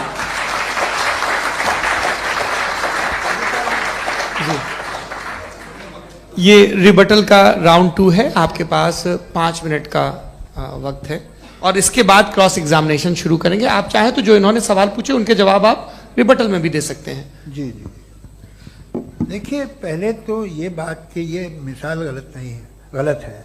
इन्होंने पहले ही हमको डिसार्म कर दिया, कह लिया अकल से मामला सॉल्व नहीं हो सकता, लॉजिक से आप पहुंच नहीं सकते। ये एक मेटाफिजिकल चीज़ है। मेटाफिजिकल अजीब सा लफ्ज़ है, ठीक से किसी को माने नहीं मालूम इसके, तो ऐसा लगता है कुछ बड़ी चीज़ है। अरे भाई क्या होता है मेटाफिजिकल, बताओ, खड़ी हो। ये एक लफ्ज़ है जो कहीं भी इस्तेमाल हो जाता है। जब आप एक बात कर रहे हैं और आप मुझसे बहस कर रहे हैं तो मुझे मेटाफिजिकल मत बताइए, आप लॉजिकली मुझे प्रूफ किए। और अगर लॉजिकली आप नहीं बात करते साहब ये मेटाफिजिकल है, तो फिर हम आप बात क्या कर रहे हैं? मेरा आपका किस जबान में कॉन्वर्सेशन होगा? और ये कहना कि वक्त पहले नहीं था, तो फिर क्यों कहते हैं ये हमेशा से और हमेशा रहेगा? हमेशा वक्त है, तो आप कैसे कहते हैं वो हमेशा से है और हमेशा रहेगा? हमेशा का मतलब है कोई वक्त, अगर वक्त ही नहीं है तो हमेशा कैसे? बाहर वो रहेगा। अब मैं ये देखता हूं, आपने कहा ना कि वहां रेप ज्यादा होते हैं, तो हम एक बात देखते हैं कि ये दुनिया जिस पे वो कादर मुतलक है, जिसकी मर्जी के बगैर पत्ता भी नहीं हिलता, ओमनीपोटेंट है, ये दुनिया चल कैसे रही है? और इस दुनिया का हाल क्या है? 45,000 बच्चे जो 10 साल की उम्र से कम थे वो गाजा में मरे। भूख से काला हांडी में बच्चे मरते हैं और डिप्थेरिया से मरते हैं।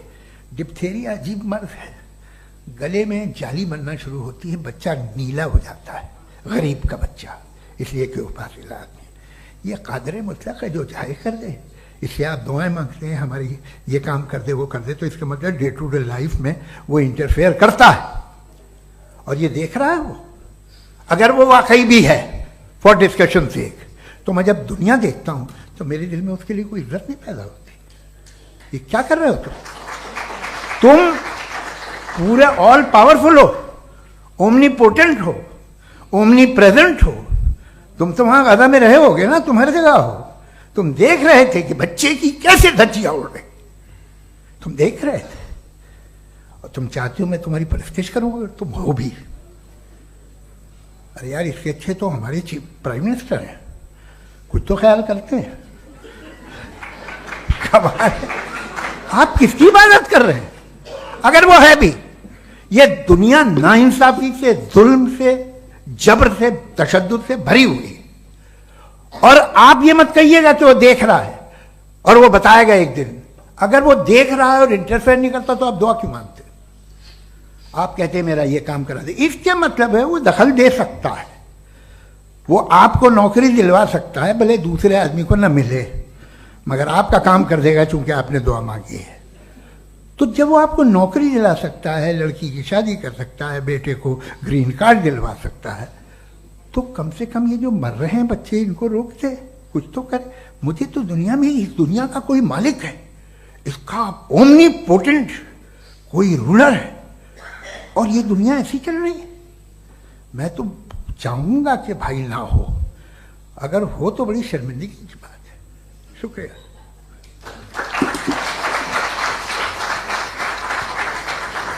देवियों और सज्जनों, इस बहस के 2 राउंड और 2 रिबटल पूरे हो चुके हैं। अब सबसे जरूरी और सबसे मुश्किल राउंड शुरू हो रहा है, क्रॉस एग्जामिनेशन का।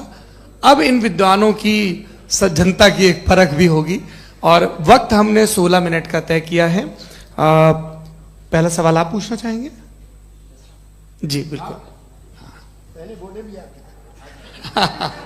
आप माइक ले लीजिएगा हाथ में, ये नीचे से ऑन।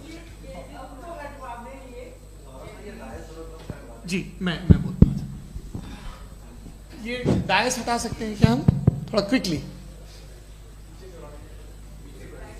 डायस पीछे कर दीजिए बस थोड़ा सा, है, ताकि ये जो दाएं बाएं लोग बैठे हैं, इसे हटा ही दीजिए। अब हम वहां तो जाने वाले नहीं। आराम से आराम से दोनों तरफ से हटा दीजिए।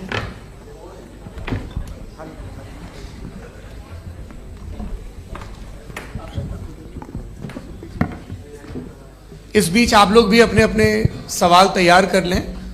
ये ध्यान रखेंगे कि मैं यहां से सवाल लूंगा, आप लोगों को अपना हाथ ऊपर करना है, अपना नाम बताना है, और अधिकतम 3 वाक्यों में अपना सवाल पूरा करना है। कई लोग सवाल की जगह भाषण देने लगते हैं, उससे आज बचना है।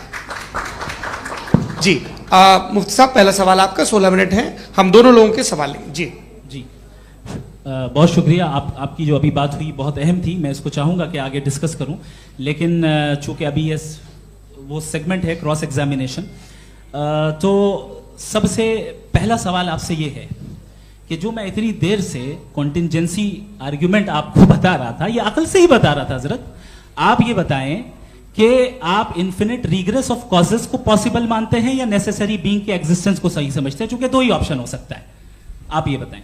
देखिए, आपको मैं ईमानदारी से बात करूं, एक तो मैं कॉन्टिजेंसी वर्ड ठीक से समझता नहीं, और इस वक्त भी जो आपने अंग्रेजी के अल्फाज इस्तेमाल किए वो ज़रा थोड़े से मुझे डिफ़िकल्ट और कॉम्प्लिकेटेड लगे, तो आप ज़रा सिंपल ज़बान में सवाल कर सकते हैं? बिल्कुल कर सकता हूँ जी। यूनिवर्स की हर चीज कॉन्टिंजेंट होने का मतलब यह है कि वो अपने एग्जिस्टेंस में किसी के ऊपर डिपेंडेंट है। जो भी चीज डिपेंडेंट होगी वो चीज इंडिपेंडेंट नहीं हो सकती, तो उसका कोई ना कोई कॉज होगा। तो अब आप क्या समझते हैं कि ये इन्फिनिट रिग्रेस है, यानी कॉज पर कॉज, कॉज पर कॉज, कॉज पर कॉज, और कभी कोई यानी ये एंडलेसली चलता रहा? क्योंकि अगर ऐसा होगा तो हम तो एग्जिस्टेंस में आते ही नहीं। लॉजिकली ये मुत्तफक अलैह चीज है, मुत्तफक अलैह, अग्रीड अपॉन। इस पे हमने एग्री किया था कि मुश्किल शब्द आएगा तो अर्थ बताना पड़ेगा। तो इन्फिनिट रिग्रेस तो पॉसिबल नहीं है, तो कहीं ना कहीं आपको रुकना पड़ेगा ऐसे नेसेसरी बीइंग पर। नहीं, कोई जरूरत नहीं रुकने की। किसने कहा आप रुकना पड़ेगा? आप रुकते हैं खुदा पे, आप नहीं रुकते। आप कहते हैं वो हमेशा से, जब उस वक्त से जब वक्त नहीं था। आप कहाँ रुकते हैं कि अब हुआ था वो? आप नहीं कहते। हम क्यों नहीं मान सकते कि यूनिवर्स जो है और बल्कि मल्टीवर्सेस जो है वो हमेशा से हैं, वो बनती है, बिगड़ती है। एक हमारे यहाँ एक चीज़ है ब्लैक होल, वो समेट लेता है वापस, फिर ब्लास्ट होता है, फिर फैल जाता है। और इसमें हमारी तो खैर कोई औकात ही नहीं है इंसान की। एक छोटे से जर्रे पे हम 50-60 साल की उम्र रखते हैं, जो करोड़ों अरबों साल की कायनात है उसमें, और पैदा भी नहायत ही बेहुदा वजह से हुए थे। तो इसमें ये सोचना कि इसकी वजूहात और ये क्यों है, ये डिपेंडेंट है, ये हम देख रहे हैं। क्या मालूम, आप सोचिए कि ये जो फैल रही है कायनात, ये कहाँ फैल रही है, ये कहाँ जा रही है, और ये फैल क्यों रही है? अरे बना ली थी तुमने, रुको भैया, काफ़ी है। ये फैल क्यों रही है? ये और कौन सी कायनात जिसे मैं दूरबीन से देखता हूँ तो 2 बिलियन लाइट ईयर पे है, उससे मेरा कोई वास्ता ही नहीं है। 2 बिलियन ईयर यानी अगर मैं 80,000 माइल्स पर सेकेंड से चलूं तो 20 करोड़ साल में वहां पहुंच जाऊंगा। इसकी जरूरत क्या थी? ये दुनिया, ये कायनात तो इंसान अशरफुल मखलूकात के लिए बनाई गई ना। तो ये सब ये टर्म समझ में नहीं आया। इसमें कोई खास समझने वाली बात थी भी नहीं। ये जो अल्टीमेट कहा यह जाता है कि ये जो पूरी यूनिवर्स है, ये जो दुनिया है, ये इंसान के लिए बनाई गई। अच्छा, ये सब इंसान के लिए। क्यों साहब, सही है ना? बिल्कुल, लेकिन इसका ये मतलब नहीं कि किसी चीज के पीछे रीजन आपको नहीं पता तो रीजन नहीं है, इसे कहते हैं नहीं, मुझे नहीं पता, लेकिन मेरी जिम्मेदारी नहीं है। वो बिल्कुल सही कहा था उसने, बर्टन रसल ने। आपने उसे मजाक में टाल दिया कि भाई आप एक दावा कर रहे हैं, मैं क्यों कहूं कि ये गलत है दावा? आप प्रूफ कीजिए, मेरे पे जिम्मेदारी ही नहीं है, मैंने थोड़ी कहा है। आप प्रूफ कीजिए कि ये सही है। आप आर्ग्यूमेंट ऑफ कंटिजेंसी का जवाब ही नहीं दे रहे हैं। पूछना चाहेंगे? आप सवाल पूछना चाहेंगे मुफ्ती साहब से? क्योंकि ये क्रॉस एग्जामिनेशन का दौर है। आप जैसे पहले बोल रहे थे फेथ को लेकर कुछ, मैं ये पूछना चाहूंगा कि खुदा ने जो भी रेवलेशन किए हैं, एक मजहब के लिए बहुत से मजहबों में किए हैं, अलग अलग रेवलेशन है। कहीं कुछ एक बातें हैं, कॉन्ट्रडिक्शन भी है आपस में, कहीं कुछ आप कर सकते हैं, कहीं कुछ नहीं कर सकते। ऐसा नहीं है कि सबकी कोड ऑफ मॉरल एक है। तो ये किस्सा क्या है? अब आप ये देखिए कि मुझे कभी कभी लगता है कि जो फुटबॉल फाइनल होता है, लाखों लोग होते हैं, फिर वो टीवी कवर कर रही करोड़ों लोग, अगर उसमें खुदा की एक बूमिंग आवाज आ जाती, मैं गॉड हूं, तो सारे लोग अभी सुन लेते और टीवी पे भी सुन लेते, किस्सा खत्म होता। ये इतनी राजदारी क्या है कि तुम सामने कुछ तो सबूत दे दो हमें सॉलिड। ये कह साहब ये यूनिवर्स कैसे बनी, इससे मसला क्या हल होगा? मैं पूछूंगा आपसे खुदा कैसे बना? क्यों नहीं पूछूंगा कैसे बना? बल्कि वो तो कायनात से कहीं ज्यादा इंटेलिजेंट है, कायनात से कहीं ज्यादा कॉम्प्लेक्स। जी वो हमेशा से है, आप कहेंगे मैं मान लूंगा। अच्छा, दोयम वो कादिर मुखलक, यानी कादिर मुखलक का मतलब ओमनीपोटेंट, वो जो चाहे कर सकता है। आपको नौकरी दिलवा सकता है, आपकी अच्छी जगह शादी करवा सकता है, आपके पड़ोसी का मुकदमा हरवा सकता है, आपको जिता सकता है, सब काम करता है। थोड़ा सा माइक क्लोज जी। वो इस दुनिया को चला कैसे रहा है? ये दुनिया कैसे चल रही है? आपको इस पे हैरत नहीं होती? या कयामत के बाद कभी एक जस्टिस होगा, जब ये बच्चा मर चुका होगा, जिसकी धज्जियां उड़ गई बम से, इसको इंसाफ मिलेगा तब?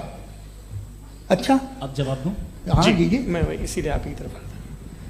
सबसे पहले आपने रेवलेशन और स्क्रिप्चर्स की बात की, इस पे मैं बात कर सकता हूं, लेकिन आज नहीं करूंगा चूंकि वक्त कम है। कभी और इस पे डिस्कस करेंगे, मैं तैयार हूं उस पे भी बात करने के लिए। ये अभी से राउंड 2 की भूमिका तय हो रही है। Does God exist round 2? चूंकि आज गॉड के एग्जिस्टेंस पे बात है, तो मैं उसी के रिलेटेड जो है आपके सवालात को एंटरटेन भी करूंगा और मैं भी पूछूंगा। आपने कहा कि आपने साबित ही नहीं किया, जबकि आर्ग्यूमेंट ऑफ कॉन्टिजेंसी बुनियादी आर्ग्यूमेंट है। आप मुझे कॉन्टिजेंसी का मतलब बताइए, आपका मतलब क्या? कॉन्टिजेंसी कॉन्टिजेंसी का मतलब यह हुआ कि हर वो वजूद जो किसी भी चीज का पाबंद है, हर वो वजूद या हर वो चीज जो अपने एग्जिस्टेंस में किसी भी चीज के पाबंद है और उससे बाउंड है, उसको उसकी जरूरत है, उस पर डिपेंड करती है, तो जाहिर सी बात है कि उसका कोई ना कोई कॉज होता है। ये तो अक्ल की बात है। ये आप रीजनिंग की बात करते हैं, मैं वही कर रहा हूं। दूसरी चीज, आपने ये बात कही कि इतने बिलियन लाइट ईयर्स दूर है, उसका मेरा क्या लेना देना। फिर मेरे ख्याल से आपको ये नहीं कहना चाहिए I think therefore I am an atheist. आपको सोचना चाहिए, सिर्फ आप एक लिमिटेड दायरे में रहकर नहीं सोचें, बल्कि बाहर निकलकर सोचें। आपने तीसरा सवाल किया, आपने 2-3 सवाल एक साथ। ऐसी बातें ना कीजिए, कुछ को इतराज हो जाएगा आप पे कि आप कुछ भी सोचिए। ये इजाजत आपको है नहीं, मुझे है।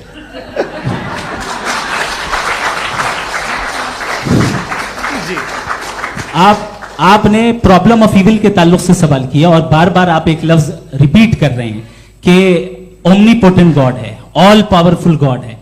यही तो दरअसल समझना है कि गॉड का कॉन्सेप्ट क्या है। प्रॉब्लम ऑफ इविल जो है, प्रॉब्लम ऑफ इविल दर हकीकत 2 असम्पशंस पर कायम है। अगर आप इन 2 असम्पशंस को समझ जाएं तो ये प्रॉब्लम नहीं रहेगी, आर्ग्यूमेंट आपको समझ में आ जाएगी कि ये कोलैप्स कर जाता है। पॉइंट नंबर 1, यानी जो आपका सबसे पहला फॉल्स असम्पशन है कि गॉड मर्सीफुल है, ओमनीपोटेंट है, दुनिया में जुल्म हो रहा है। लेकिन आपको यह समझना चाहिए कि हमारे वर्ल्ड व्यू के मुताबिक गॉड सिर्फ ओमनीपोटेंट और सिर्फ मर्सीफुल नहीं है, बल्कि वो ऑल वाइज भी है और वो ऑल नोइंग भी है, उसके हर काम के पीछे हिकमत और विजडम है। ये कोई जरूरी नहीं है कि वो हिकमत और विजडम आपको समझ में आए या मुझे समझ में आए। अगर आप जो समझ रहे हैं उसके मुताबिक आप फैसला कर रहे हैं, ये लिमिटेड पर्सपेक्टिव से आर्ग्यूमेंट है। और इस चीज को हम अपनी दुनिया में, अपने लाइफ में, डेली लाइफ में इस प्रिंसिपल को एक्सेप्ट करते हैं। हम जब किसी डॉक्टर के पास जाते हैं, डॉक्टर के पास जाकर वो अगर उसने हमें कोई दवाई दी है तो हम ये तो नहीं कहते कि जब तक आपके पास जितना नॉलेज और जितना विजडम नहीं है, आपने क्यों ये दवाई दी है, तब तक हम इस चीज को एक्सेप्ट नहीं करेंगे। नहीं कहते, हम उसकी अथॉरिटी को तस्लीम करते हैं। क्यों? क्योंकि उसकी हम जानते हैं कि वो नॉलेजेबल है, वो विजडम वाला है, हमसे ज्यादा नॉलेज और हमसे ज्यादा विजडम है। बताएं सर। डॉक्टर में और खुदा में बड़ा डिफरेंस है। डॉक्टर पढ़ा लिखा होता है एक, तो मैं उसकी बात सुनूंगा। दो ये नहीं कुछ जवाब तो ये भी नहीं है सर। प्लीज अगर सब ऑडियंस से बोलने लगेंगे तो फिर मतलब नहीं सिविलाइज्ड बहस का। मतलब आप ये कहें कि चूंकि आप डॉक्टर पे बिलीव करते हैं इसलिए खुदा पे बिलीव किए, क्या ये मिसाल आपको समझाने के आर्गुमेंट है, इस पे आपको एतराज नहीं है। तो सिंपल बात ये है कि मैं अगर ये यकीन कर लूं कि एक ओमनीपोटेंट, उसकी मसलहत है, ये जो बच्चे मर रहे हैं ये मसलहत है उसकी, मुझे नहीं चाहिए इसकी मसलहत। उसकी मसलहत नहीं, यही तो समझना है, मतलब एक्सपीरियंस। अच्छा, इस आपने अभी मेरी बात पूरी सुनी नहीं। मैंने कहा आपका पूरा आर्ग्यूमेंट दो फॉल्स असम्पशंस पर है। एक फॉल्स असम्पशन मैंने बता दिया, दूसरा फॉल्स असम्पशन यह है कि इस दुनिया में इविल के होने का कोई गुड रीजन नहीं है, जबकि हमारे पास बाज रीजंस मौजूद हैं, हमारे पास बाज वजूहात मौजूद हैं। अगर इस दुनिया में इविल ना हो तो आप गुड को डिफाइन कैसे करेंगे? अगर जुल्म ना हो आप इंसाफ को समझेंगे कैसे? अगर तारीकी ना हो तो आप लाइट को समझेंगे कैसे? बहुत अच्छे। अभी और सुन लें, अभी और बाकी है। ये तो बात बहुत पसंद आई साहब मुझे कि जब तक रेप ना हो तब तक औरतों की इज्जत का ख्याल आपने मेरा जवाब पूरा सुना ही नहीं। जब तक के बच्चों का कत्ल ना किया जाए तब तक आपको बच्चों की मासूमियत की इज्जत। आपने पूरा जवाब सुना ही। क्या बात है, क्या आपने नुक्ता निकाला? आपने पूरा जवाब सुना ही नहीं। आप सुन लें, मेरी बात सुन लें। ये मैंने आपको एक चीज बताई। दूसरी चीज, इस दुनिया में हम आए हैं टेस्ट के लिए, हमारा टेस्ट हो रहा है और हर इंसान का अलग अलग अंदाज में टेस्ट होता है। और इस दुनिया में अगर इविल मौजूद है तो वो इविल जरिया है हमारे अंदर ह्यूमन नोबल क्वालिटीज को डेवलप करने का और अलग अलग फील्ड में प्रोग्रेस करने का। और अगर हमारे अंदर और इस दुनिया में इविल नहीं होता तो बताइए टेस्ट का मतलब क्या होता? अगर मैं अपने स्टूडेंट को एमसीक्यूज दूं और उसमें सिर्फ राइट आंसर लिख कर दे दूं और कहूं तुम्हारा टेस्ट हो गया, ये मीनिंगलेस है। इस दुनिया में अगर हम टेस्ट के लिए आए हैं तो जाहिर है गुड एंड इविल दोनों मौजूद है। तो अगर गुड एंड इविल दोनों मौजूद है तो ये इविल भी खुदा का बनाया हुआ है? जी हाँ, खुदा का बनाया हुआ है। लेकिन अच्छा, चलो अच्छी बात। जी बिल्कुल, तो बिल्कुल खुदा ने बनाया। अभी तो ये है कि जो मेजॉरिटी है दुनिया में वो इविल है, तो ये खुदा एक्चुअली इविल के साइड पे लग रहा है मुझे। बिल्कुल भी नहीं, मेजॉरिटी में तो वो है। क्या बात कर रहे हैं भाई आप? कोई भी जो मुंसिफ होगा, चाहे आपका अपना घर हो जिसके आप सबसे बड़े हैं, चाहे आपकी ऑर्गेनाइजेशन हो जो आप चलाते हैं, वहां पर आप इविल रखेंगे साबित करने को कि बाकी लोग शरीफ हैं? मेरी बात सुनिए, क्या ये आर्ग्यूमेंट ही गलत है? अगर कि जब तक के कोई इविल नहीं होगा तब तक के शरीफ आदमी शरीफ नहीं लगेगा। अगर एग्जामिनर गलत ऑप्शन दे रहा है तो एग्जामिनर इविल नहीं हो गया, जो गलत ऑप्शन को सेलेक्ट कर रहा है वो फेल होगा। क्रिएटर ने इविल को बनाया है लेकिन वो इविल नहीं है। अच्छा सुनिए मेरी बात, let me complete sir. Creator ने इविल को बनाया है टेस्ट के लिए, वो इविल नहीं है। इविल वो होगा जो उसे इख्तियार करेगा। छुरी को बनाने वाला गलत नहीं होता है, छुरी का गलत इस्तेमाल करने वाला गलत होता है। रेप को कैसे गलत इस्तेमाल करते हैं? रेप इंसान के फ्री विल का नतीजा है। ये रेप कैसे गलत इस्तेमाल होता है? ये अब सुन ले, गलत इस्तेमाल होता है। हाँ मैं बता रहा हूँ, कैसे गलत? मैं बता रहा हूँ कि जो इविल इस दुनिया में मौजूद है उसके कई सारे तरीके हैं। एक तरीका इंसान का अपना फ्री विल है। अब अगर कोई रेपिस्ट रेप कर रहा है तो इसका गॉड का कसूर नहीं है, वो अपने फ्री विल का गलत इस्तेमाल कर रहा है, उसको सजा मिलनी चाहिए। अच्छा, और उसी के लिए जहन्नम बनाई गई है। ये फ्री विल का भी बड़ा चक्कर। आप जब कोई बुरा काम करते हैं या कोई बुराई होती है तो ये कहा जाता है कि ये फ्री विल है। 7 billion free wills are moving on this planet. 7 billion free will. और एक आदमी अपनी फ्री विल से मुझे कत्ल कर दे तो मैं खुदा की मर्जी से मरा हूं कि इसकी फ्री विल की वजह से? मेरी मौत खुदा के हाथ है या इस फ्री विल वाले के हाथ? खुदा ने फ्री विल का निजाम बनाया है और उस निजाम का गलत इस्तेमाल करके कोई आपको मार रहा है, इस्तेमाल करके मेरा कत्ल कर देता है। अब मेरी मौत का जिम्मेदार कौन है? वो इंसान जिम्मेदार है। वो इंसान जी। तो ये कहना कि और उसको सजा मिलेगी। तो अब आप आगे चलिए कि ये तय करना कि अल्लाह ही या खुदा, सॉरी अल्लाह नहीं, खुदा ही जिंदगी देता है, खुदा ही मौत देता है, ये गलत है। बिल्कुल गलत नहीं है। हाँ, नहीं, निजाम उसी ने बनाया फ्री विल का, निजाम मौत और हयात को उसी ने बनाया। You are contradicting yourself. अभी आपने कहा कि एक आदमी ने फ्री विल से आपको मार दिया, इसमें उसे फ्री विल दी गई थी, उसने गलत इस्तेमाल किया। 7 billion free wills are moving on this planet, और आप चाह रहे हैं कि मैं सिर्फ खुदा का ध्यान करूं। ये 7 बिलियन फ्री विल्स को मुझे लुक आफ्टर करना पड़ेगा कि नहीं? ये तो तबाहियां कर रही हैं और तबाहियां ज्यादा हो रही हैं। बिल्कुल। तो अगर आप बताएं अगर खुदा नहीं है फॉर एग्जाम्पल, तो आप इविल को कैसे डिसाइड करेंगे? यानी how can you define evil objectively without God? देखिए, दुनिया में 2 तरह के जानवर हैं, एक जो अकेले रहते हैं जंगल में और एक जो ग्रुप्स में रहते हैं। ग्रुप में जो भी रहेगा, चाहे वो आपका फाउंडेशन हो, चाहे कोई क्लब हो, चाहे कोई पॉलिटिकल पार्टी हो, चाहे कोई यूनिट हो, उसमें आपको इंटरैक्ट करने के रूल बनाने पड़ेंगे। यानी लोग तय करेंगे। लोग तय करेंगे। अगर लोगों ने यह तय किया कि किसी का रेप करना सही है, आप जस्टिफाई करेंगे? नहीं, आपका फाउंडेशन तो ये हो गया ना कि लोग ही विल डिसाइड करेंगे। नहीं, अरे दुनिया में ऐसे ग्रुप्स हैं जो रेप को जायज मानते हैं सर्टेन हालात में। मैं डिटेल में नहीं जानूंगा, आप भी जानते हैं। ये जो आईसिस वाले थे, इन्होंने क्या किया था, तो उन्होंने क्या किया उसका खुदा से कोई ताल्लुक नहीं है सर। मैंने सिंपल सवाल किया कि इविल को आप डिफाइन करते कैसे हैं? आइए वापस आइए जी। आप साथ में तभी रह सकते हैं जब कुछ आप ऐसे उसूल डेवलप करें जिसमें हर एक का बेसिक तहफ़्फ़ुज़, हर एक का बेसिक राइट हो और हर एक को कोई आराम मिले। यही तरीका है किसी भी ऑर्गेनाइजेशन जिसमें एक से ज़्यादा लोग हैं और वो ऐसे चलती है ज़िंदगी। उसमें अगर आप गड़बड़ करेंगे तो तबाही होगी, नुकसान होगा, बर्बादियाँ आएंगी। और अगर उसमें आप घर ले लीजिए ना, एक हस्बैंड है, एक वाइफ है, बच्चे हैं, वालदा भी हैं, 2 बहनें भी हैं, एक भाई भी है। अब इसमें कोई निज़ाम आपको चाहिए साथ में रहने का, और एक दूसरे पे भरोसा रहे, एक दूसरे के बहीख्वाह हों, एक दूसरे की मदद करें, ऐसी जिंदगी। सर आपकी बात आ गई। आप ये कह रहे हैं कि लोग डिसाइड करेंगे क्या सही है क्या गलत है, यही है? मेजॉरिटी डिसाइड करेगी क्या सही है क्या गलत है? अरे भाई बिल्कुल। मेजॉरिटी अगर ये कहे कि नाजी जर्मनी के साथ जिस तरह मेजॉरिटी थी कि जेनोसाइड करना सही, आप जस्टिफाई करेंगे? उस वक्त आपका ये सवाल सिर्फ उसके बाद क्लोजिंग। हाँ, उस वक्त प्लेनेट पे जो लोग थे, उनमें कितने लोग हिटलर को सही समझते? अच्छा, प्लेनेट की मेजॉरिटी तय करेगी, सोसाइटी की नहीं। प्लेनेट की मेजॉरिटी गॉड के एग्जिस्टेंस को सही मानती है, आप क्यों नहीं मानते?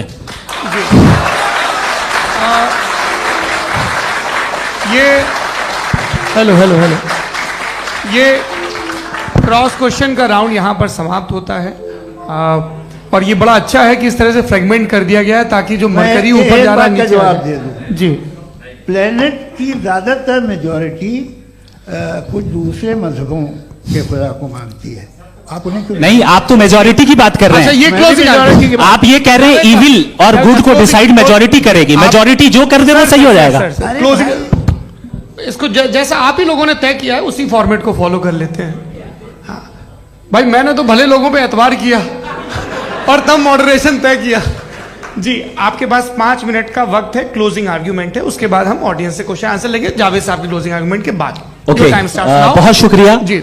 हमारा जो टॉपिक है डज गॉड एग्जिस्ट, मैं इस पे इतने एकेडमिक तैयारी करके आया था, मुझे था कि मैंने सोचा था कि कई सारे मैं आर्ग्यूमेंट्स दूंगा, लेकिन वक्त की भी किल्लत और जावेद साहब बार बार इधर उधर चले जा रहे थे तो उसको भी थोड़ा एंटरटेन करना पड़ गया। डज गॉड एग्जिस्ट पे मैं एक ही आर्ग्यूमेंट दे पाया। आर्ग्यूमेंट्स बहुत हैं और डेफिनेटिव आर्ग्यूमेंट्स हैं, और मेरे आर्ग्यूमेंट को किसी एक राउंड में भी इन्होंने एंटरटेन नहीं किया और रेफ्यूट नहीं किया। एक राउंड में भी नहीं, एक राउंड में भी नहीं। और ना ही अभी आपका क्लोजिंग आर्ग्यूमेंट आएगा, नहीं वो बता देना। Argument of contingency sir. अरे मैं आपसे कई बार कह चुका हूं कंटिजेंसी का मतलब अब मैं कैसे समझाऊं आपको? आपस में हाँ, आप और कितने आसानी से समझाऊं मैं, मुझे तो नहीं समझ में आ रहा है। आप अपनी आर्ग्यूमेंट ऑफ कंटिजेंसी उर्दू में बोल सकते हैं। हाँ, आप अपनी बात पूरी कर लें जी, आखिरी 4 मिनट। दूसरी चीज, just a minute please ma'am, can I talk? दूसरी चीज ये है कि आपने एक तो इसका जवाब नहीं दिया, दूसरा आपने गॉड के ना होने पर कोई डेफिनेटिव आर्ग्यूमेंट नहीं दिया, सिर्फ मजहब पे बात कर रहे हैं आप। मजहब तो आज हमारा टॉपिक ही नहीं था, आज तो हमारा टॉपिक हो, आप मजहब से ले लेकर आईएस तक चले गए। भाई हमारा क्या ताल्लुक है उससे? We condemn them. और उसका गॉड से क्या ताल्लुक है? अगर कोई गलत काम कर रहा है, किसी ने किसी को कत्ल किया, किसी ने किसी का रेप किया, उसको सजा मिलनी चाहिए। और आपके पास कोई भी rational strong foundation of morality नहीं है। आपने कहा कि मेजॉरिटी तय करेगी सोसाइटी की, वो सही होगा। मैंने कहा हिटलर को, फिर आप सही कहेंगे नहीं नहीं नहीं नहीं, प्लैनेट की सोसाइटी की मेजॉरिटी तय करेगी। तो प्लैनेट की मेजॉरिटी गॉड के एग्जिस्टेंस को मानती है, आप कह रहे हैं ये रिलीजियस है। तो यानी आपके पास कोई स्ट्रॉन्ग फाउंडेशन नहीं है ऑब्जेक्टिव मोरालिटी का। ऑब्जेक्टिव मोरालिटी का अगर कोई फाउंडेशन है तो वो सिर्फ गॉड है, गॉड है, गॉड है। थैंक यू जी। ये मुफ्ती शमाइल नदवी साहब का क्लोजिंग आर्ग्यूमेंट था। अब हमारे पास जी, मैं जी ये बड़ा अच्छा है कि दोनों लोगों को मॉडरेटर से शिकायत भी और बोल रहे भाई हमारी शाबाशी भी तो करते चलो। अब मेरी बात जी, आपके पास जावेद अख्तर साहब 5 मिनट का वक्त है, ये आपका क्लोजिंग आर्ग्यूमेंट है, टाइम रीसेट कर दें जी। देखिए, बहुत सारी बातें हैं। गॉड का डेफिनेशन दुनिया के किसी भी रिलीजन में है कि वो ओमनीपोटेंट है, ओमनीप्रेजेंट है, he is just, he is kind, he loves you and so on. मैं जब दुनिया देखता हूँ तो मुझे कोई ऐसा सुप्रीम पावर यहाँ दिखाई नहीं देती है जो इंसान की बहबूदी के लिए कुछ कर रही हो, कमज़ोर को बचा रही हो, मदद कर रही हो, जालिम को पीछे हटा रही हो। मैं नहीं देखा, तारीख में नहीं। एक तो अगर है और ये देख रहा है तमाशा, तो उसका होना न होना बराबर है। दोयम ये कि ये जो है, जब आप ये कहते हैं कि कायनात जिसकी कंटिजेंसी है, मैं देखिए वो लफ्ज़ इस्तेमाल किया मैं, तो ये कैसे हो सकती है भाई? और फौरन आप सरेंडर कर देते हैं कि जाहिर है कि इसका बनाने वाला तो इससे 10,000 गुना ज़्यादा कॉम्प्लिकेटेड होगा। उस पर आपके होने पे कोई इतराज़ नहीं है। उसे वो टाइमलेस है, वो पहले से था, टाइम तो बहुत बाद में आया। ये सब आप मानने को तैयार है जिसका आपके पास कोई सबूत नहीं, आपके पास कोई रीज़न नहीं है। आपकी तारीख क्या है मजहबों की? बिलीफ की, जो खुदाओं का बिलीफ है, ये कॉन्स्टेंटली गलत साबित होता रहा है। मतलब आप कहें कि अरिस्टोटल के ज़माने में तो सब जाहिल थे, वो भी इतने ही यकीन से खुदा पे यकीन रखते थे, जो अब नहीं रहा। ये भी नहीं रहेगा, आप लिख लीजिए। और इसके आसार आपको दुनिया में दिखाई देना शुरू हो चुके हैं। ये बहस क्या आज से 100 साल पहले इस तरह हो सकती थी? यहाँ तक तो आपको हम ले आए हैं। तो सर अरे इनको मदद की जरूरत नहीं भाई, ये सेल्फ सफिशिएंट आदमी है, आप क्यों इनकी मदद कर रहे हैं? Sir please. तो ये जो है तमाम बातें अपनी जगह हैं। ये एक पैकेज है। आप अकेले, कोई आदमी ऐसा नहीं जो सिर्फ गॉड को मानता हो, उसके साथ बहुत पैराफर्नेलिया आता है, अलग अलग पैराफर्नेलिया आते हैं। They are only, they have always created chaos in the society. मैं तो आपको सीधा ऑफर देता हूँ कि दुनिया में 10 इम्पॉर्टेंट बिलीव्स है। आप 1 मानते हैं, 9 नहीं मानते, 9 में आप एथियस्ट हैं, 9 को आप बिल्कुल रीजनेबली मेरी तरह देखते हैं। तो 90 मजहबी आदमी भी 90% एथियस्ट है। वो दूसरे खुदा नहीं मानता, एक खुदा मानता है, अपना वाला, बाकियों को कहता है गलत है। अगर आप मानना ही बंद कर दे तो आपका 10% चांस है कि आप सही हैं और 90% चांस है कि आप गलत हैं। मेरा मशवरा है, आप मानना छोड़ दिए तो 50% चांस होगा कि आप सही हैं और 50% चांस होगा, 40% आप गेन करेंगे बाय बिकमिंग एथियस्ट।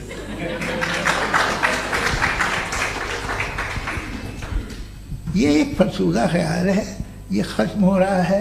हो सकता है मेरी ज़िंदगी में ना हो, लेकिन ये हो जाएगा। जो बातें ये इनको आप मेटाफिजिकल, ये वो ऐसे रिस्पेक्टेबल टर्म दे दिए, ये तो उन लोग के हैं जिन्हें ना फिजिक्स मालूम थी ना मेटा मालूम था, ये उन्होंने आपको दिए हैं। जी बहुत शुक्रिया आप दोनों लोगों का। और अब इस बातचीत का आखिरी राउंड शुरू होगा, डज गॉड एग्जिस्ट की ये बहस मुफ्ती शमाइल नदवी और जावेद अख्तर साहब के बीच। आप लोग अपने अपने हाथ ऊपर करेंगे, मैं यहाँ से तय करूँगा और माइक हमारे पास है क्या? एक ही माइक है ऑडियंस के लिए? 2 माइक है, एक इस तरफ एक इस तरफ, ठीक है। तो जी सबसे पहले हमारी सहयोगी है मारिया शकील जी, पूछिए सवाल। थोड़ा सा रुकेंगे ताकि कैमरे का फ्रेम आप पर आ जाए, आपकी तो प्रैक्टिस है टीवी की। जी नदवी साहब, मैं खुदा को मानती हूँ, पहले मैं इसी प्रमाइस से शुरू कर रही हूँ और ये बता रही हूँ आपको, मैं मानती हूँ, लेकिन कुछ सवाल हैं जो जावेद साहब ने उठाया, उसका जवाब आपको देना चाहिए। पहला सवाल ये कि गजा में सालों से छोटे बच्चे मर रहे हैं, वो उनको, अगर खुदा मर्सीफुल है, हम मानते हैं कि अल्लाह ताला में बहुत ताकत है, तो वो बच्चे क्यों मर रहे हैं? दूसरी बात ये कि अगर कंटिजेंसी की जो आप बात करते हैं, पूरे मुस्लिम ममालिक मिल करके भी उन गजा के बच्चों को क्यों नहीं बचा पा रहे हैं? क्योंकि अगर वो चाहते, क्योंकि अल्लाह ताला उन पर हुकूमत करते हैं, सब पर हुकूमत करते हैं, तो वो उनको क्यों नहीं बचा? जी थैंक यू वेरी मच। बहुत अच्छा किया आपने इस चीज को जिक्र कर दिया, मैं इसको और अच्छे से एक्सप्लेन करने की कोशिश करता हूं। देखें, जहां तक आपने कहा कि गजा के बच्चों को मारा जा रहा है, देखिए 2 वर्ल्ड व्यू है, एक एथीस्टिक वर्ल्ड व्यू, एक थीस्टिक वर्ल्ड व्यू है। बच्चे मर रहे हैं दोनों वर्ल्ड व्यू में, लेकिन हमारा वर्ल्ड व्यू कह रहा है कि रिकॉम्पेंस है, ये कह रहे हैं कि उनका मरना बेकार जाने वाला है, कोई उसका रिकॉम्पेंस नहीं है, चूंकि इनके यहां आखिरत और अल्लाह का कोई तसव्वुर या गॉड का कोई तसव्वुर नहीं है। आपने ये सवाल किया कि गॉड मर्सीफुल है, क्यों नहीं रोकता? ये मैंने बताया कि ये मिसकंसेप्शन है लोगों के दरमियान कि गॉड को सिर्फ मर्सीफुल और ओमनीपोटेंट समझते हैं। गॉड के सिर्फ यही 2 एट्रीब्यूट्स नहीं है, गॉड के कई सारे एट्रीब्यूट्स हैं, उनमें से अल हकीम भी है, उनमें से ऑल वाइज भी है, ऑल नोइंग भी है। लिहाजा अगर इस दुनिया में किसी को तकलीफ आ रही है और गॉड उसको नहीं रोक रहा है, वो इसलिए नहीं रोक रहा है चूंकि इंसानों को फ्री विल दिया गया है। ठीक इसी तरीके से अगर एक डॉक्टर किसी छोटे बच्चे को इंजेक्शन लगा रहा है, उसे तकलीफ पहुंच रही है, उसके लिमिटेड पर्सपेक्टिव के एतबार से यह गलत हो रहा है और डॉक्टर बुरा है, लेकिन जब आप ब्रॉडर पिक्चर को देखेंगी, आपके और हमारे पास सिर्फ एक पिक्सल है, हमें इतना नजर आ रहा है कि गजा में कत्ल हो रहा है, लेकिन इसके पीछे कितना रिकॉम्पेंस उनको मिलने वाला है, पूरा पिक्चर गॉड के पास है। तो एक पिक्सल से आप पूरे पिक्चर को कभी भी जज नहीं कर सकती। आप इसमें कुछ जोड़ना चाहेंगे? आपको कुछ बोलना है इसमें? भैया आपने बहुत अच्छा जस्टिफिकेशन दिया, या आप वो जो वहाँ के प्राइम मिनिस्टर इजराइल के उन्हें भेजिए, वो बहुत खुश होंगे। आप जस्टिफिकेशन दे देना कि अगर गॉड नहीं है तो बच्चे क्यों मर रहे हैं, आप बताएं। वो ये सवाल पूछ रहे हैं कि अगर आप ईश्वर का अस्तित्व नहीं मानते हैं तो उन बच्चों की मौत को आप कैसे इंटरप्रेट करते हैं? भाई ये दुनिया जो है, जो ताकतवर लोग होते हैं वो एक नाइंसाफी करते हैं। तो ये अच्छा काम है आपके नजदीक, तो नेचर नाइंसाफी पे मबनी है। अरे मेरे भाई, आप नेचर की कहाँ बात कर रहे हैं, तो इंसान की बात। तो फिर जब मैं इंसान की बात कर रहा था, आप नेचर की बात करने लगे। क्रॉस एग्जामिनेशन नहीं। हाँ, अब आप मुझे बोलने नहीं देंगे तो अलग बात है, आप बोलिए, मुझे कोई जल्दी नहीं। जी नहीं, ये क्रॉस एग्जामिनेशन। मुझे बोल तो लेने दीजिए। जी बोलिए। क्या बात ये है कि ह्यूमन सोसाइटी तभी साथ में रह सकती है जब वो मोहब्बत से, एकता से, एक दूसरे के एहतराम करके रहे। इसके अलावा पॉसिबल नहीं है, अकेले तो इंसान रह नहीं सकता।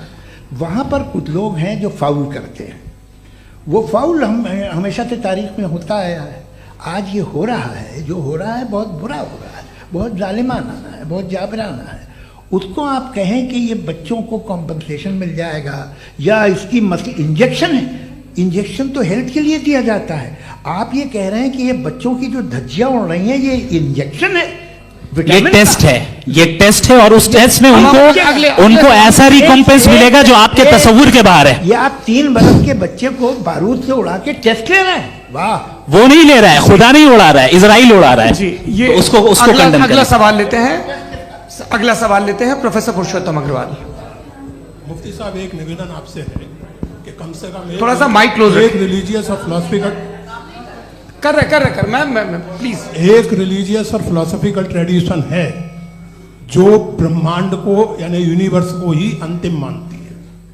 सर्वम खलु इदम ब्रह्मम, this is Chandogya Upanishad and it completely rules out the existence और नेसेसिटी, आपके शब्दों में necessity of a creator. The creation itself is the creator. तो एक मिनट प्लीज। दूसरा जो सवाल आपने अभी, जो आप बार बार कह रहे हैं कि भगवान विद्वान भी है, वाइज, सब जानने वाला। तो अगर विजडम में दुनिया भर के पापों और अत्याचारों को बर्दाश्त करना शामिल है, तो फिर इसका मतलब ये हुआ कि अगर मैं फ्री विल से उसको अपोज करता हूं तो ईश्वर की विजडम और मेरी फ्री विल में कॉन्ट्राडिक्शन है। Because when I am opposing whatever is happening in Gaza, then I am opposing the God's will और गॉड्स विजडम। जवाब लेते हैं क्योंकि तो गॉड की विजडम, एक मिनट सर प्लीज सर, ये एक जुमला, गॉड की विजडम है कि गाजा में जो कुछ हो रहा है वो हो रहा है, मैं उसका अपोज कर रहा हूं, तो मैं गॉड की विजडम के खिलाफ जा रहा हूं। एक सवाल। दूसरा ये नहीं, आपने दो ऑलरेडी। सर आप और सवाल कर लें, लेकिन मुझे दो जवाब दे। पहले आपने ये कहा, सुनिए मेरी बात सुनिए। इजराइल के गॉड के मुताबिक तुम्हारा ठीक हो रहा है ना? नहीं हो रहा है, ठीक नहीं हो रहा है। मैं बता रहा हूँ क्या हो रहा है, आप तशरीफ रखिए, मैं बता रहा हूँ क्या हो रहा है। Let me complete please. एक सेकंड गाइस, एक सेकंड। ये देखिए, ऐसा है कि ये सब बड़ा आपस में विचार विमर्श के बाद ये तय हुआ था कि कुछ नियम बना लिए जाएं ताकि एक टाइम बाउंड बातचीत चले। और भाई साहब, आप बड़ा जरूरी काम कर रहे हैं, लेकिन कैमरे के फ्रेम में आके उस काम को गड़बड़ कर दे रहे हैं। ठीक है गुरु, अब मेरे को कहीं का गुस्सा कहीं निकालना था, सॉरी। नहीं, कोई गुस्सा नहीं है जी। तो प्रोफेसर ने सवाल पूछे, आप उनके जवाब दें, और थोड़ा ये सब लोग थोड़ा ख्याल रखें भाई, सवाल संक्षिप्त रखें जी। आपने दो सवाल किया। सबसे पहला ये कहा कि हमारे पास ये कॉन्सेप्ट है कि ये यूनिवर्स खुद नेसेसरी बीइंग है, creation itself is the creator. How irrational is this कि मैं एग्जिस्ट करूंगा बाद में, लेकिन अभी एग्जिस्ट कर भी रहा हूं, यानी एक ही टाइम में एग्जिस्ट भी कर रहे हैं, नहीं भी कर रहे हैं। This is not true. दूसरी चीज, आपने कहा कि अगर इजराइल में, सॉरी माफ कीजिएगा, Israel doesn't exist, occupied Palestine में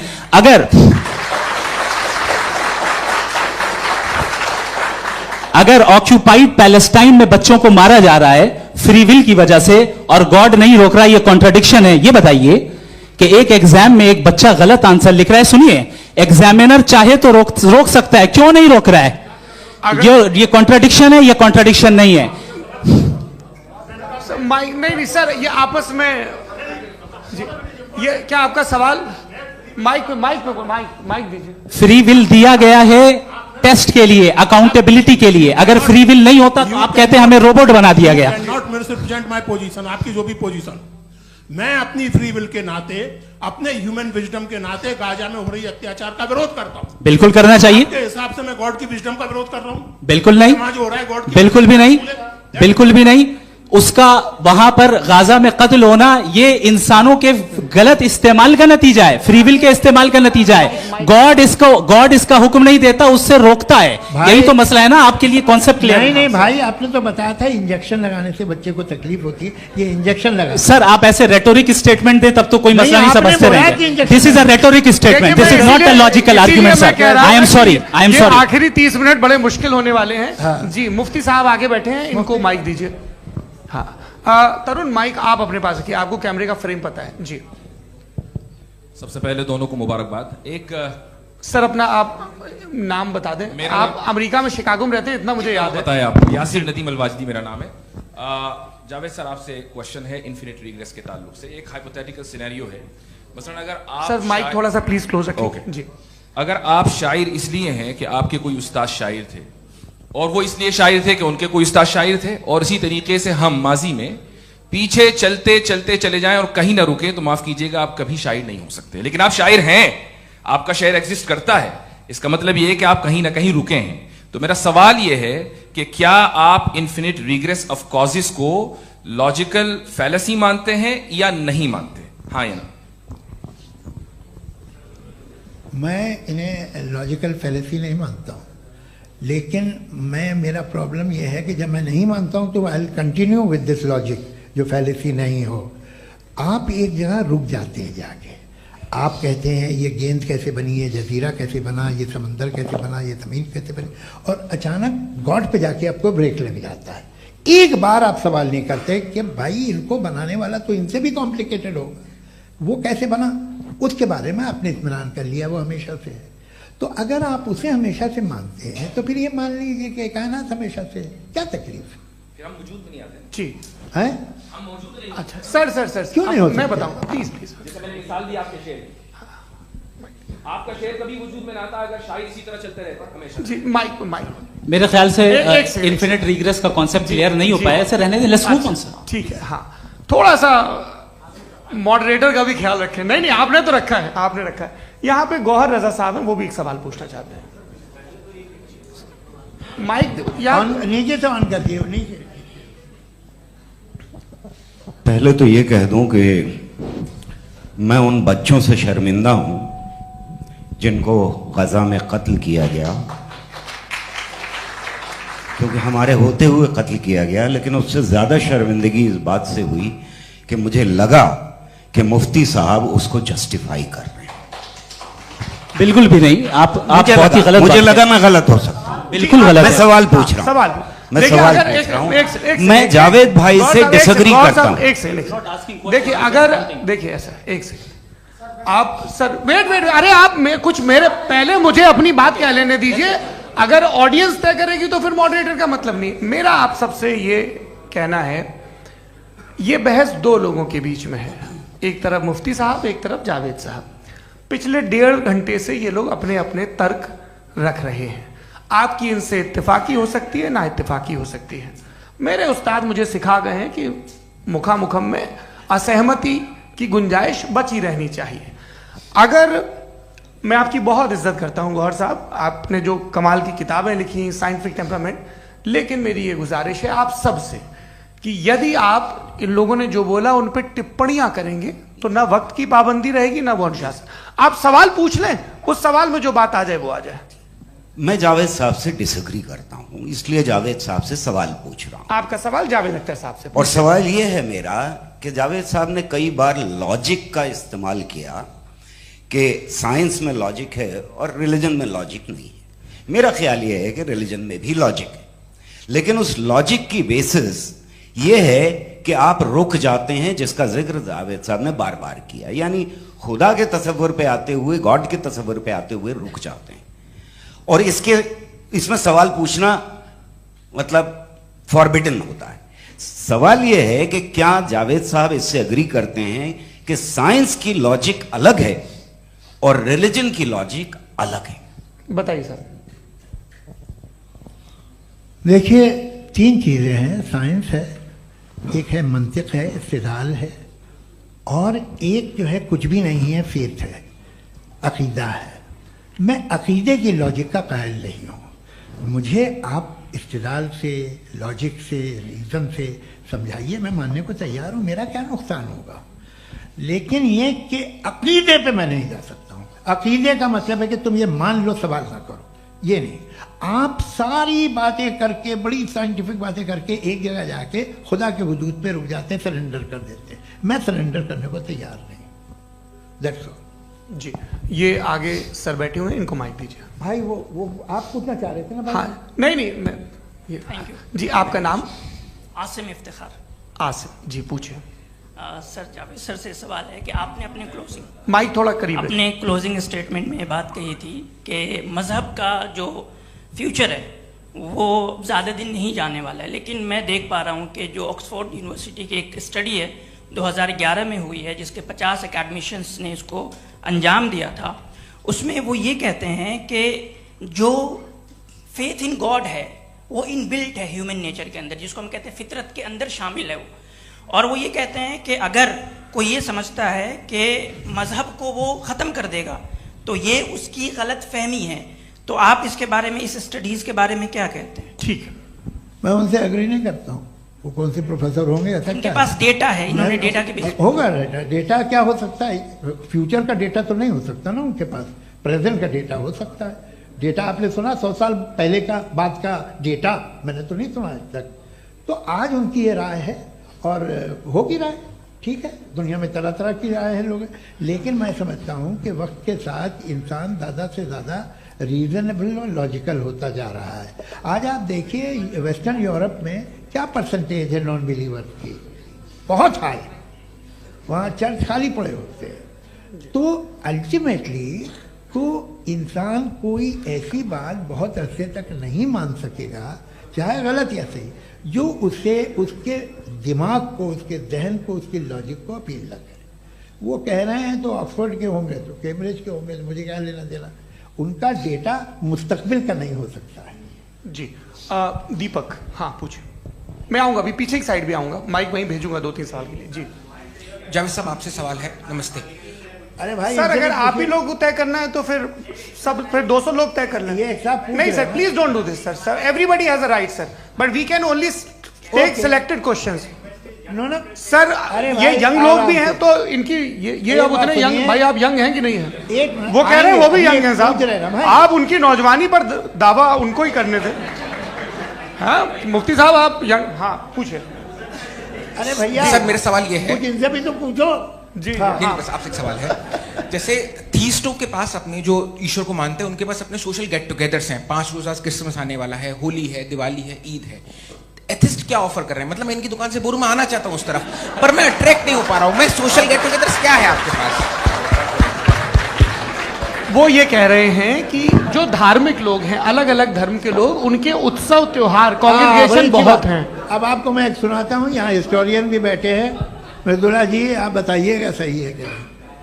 ये एक कॉन्स्टेंटाइन, एक ग्रीक रोमन बादशाह था जो क्रिश्चियनिटी आने के 400 साल बाद उसने डिसाइड किया कि मैं क्रिश्चियन हो जाऊंगा, मेरी पूरी स्टेट कैंसिल हो जाएगी। उस जमाने में ऐसे ही होता था, राजा जो धर्म इख्तियार करता था वो जनता भी कर लेती थी।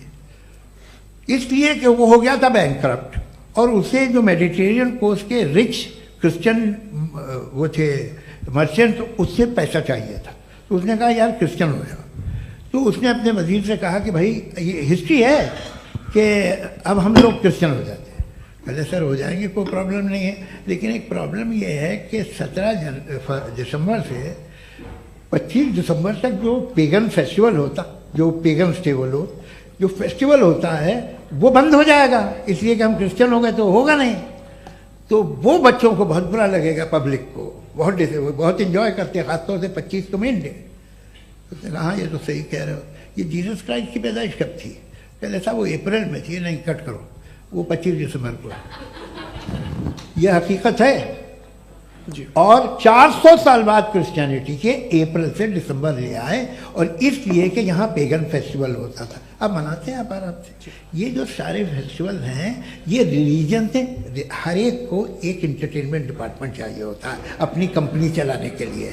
तो ये रिलीजन ने, ये सेकुलर त्योहार थे जिन्हें रिलीजन्स ने ले लिया है। ये मौसम के थे, फसलों के थे, किसानों के थे, उसको आपने लेके रिलीजियस रंग दे दिया। ये कोई रिलीजन से थोड़ी आए आप। अच्छा हमें देखिए, हम तो मुल्द हैं, हम ईद मनाते हैं, हम दिवाली मनाते हैं, हम होली मनाते हैं, हम क्रिसमस मनाते हैं। बम्बई की फिल्म इंडस्ट्री की सबसे बड़ी होली हमारे घर में होती है, सबसे बड़ी ईद हमारे घर में होती है। वो हमारे सोशल वो है, हमारे हेरिटेज है। ऐसा थोड़ी है कि we will throw the baby along with the water. ये तो अच्छी चीज़ है, इन्हें रखो, जो बेकार है फेंक दो। जी हाँ, हेलो जी, मेरा सवाल नादवी जी से है। जैसा कि आपने बोला कि गॉड टाइम के भी परे हैं, और गॉड इतनी कॉम्प्लेक्स चीज़ है कि उसे ह्यूमन माइंड समझ नहीं सकता, और गॉड ने अर्थ पे फ्री विल भी दे दी है। तो आप अपना वक्त ज़ाया क्यों कर रहे हैं गॉड के बारे में बात करके? अपन को तो बात करनी चाहिए कि सोसाइटी को बेहतर कैसे करें। जी, मैं गॉड वही बताता है सोसाइटी को कैसे बेहतर करे। अभी मैं आपका जवाब देता हूं।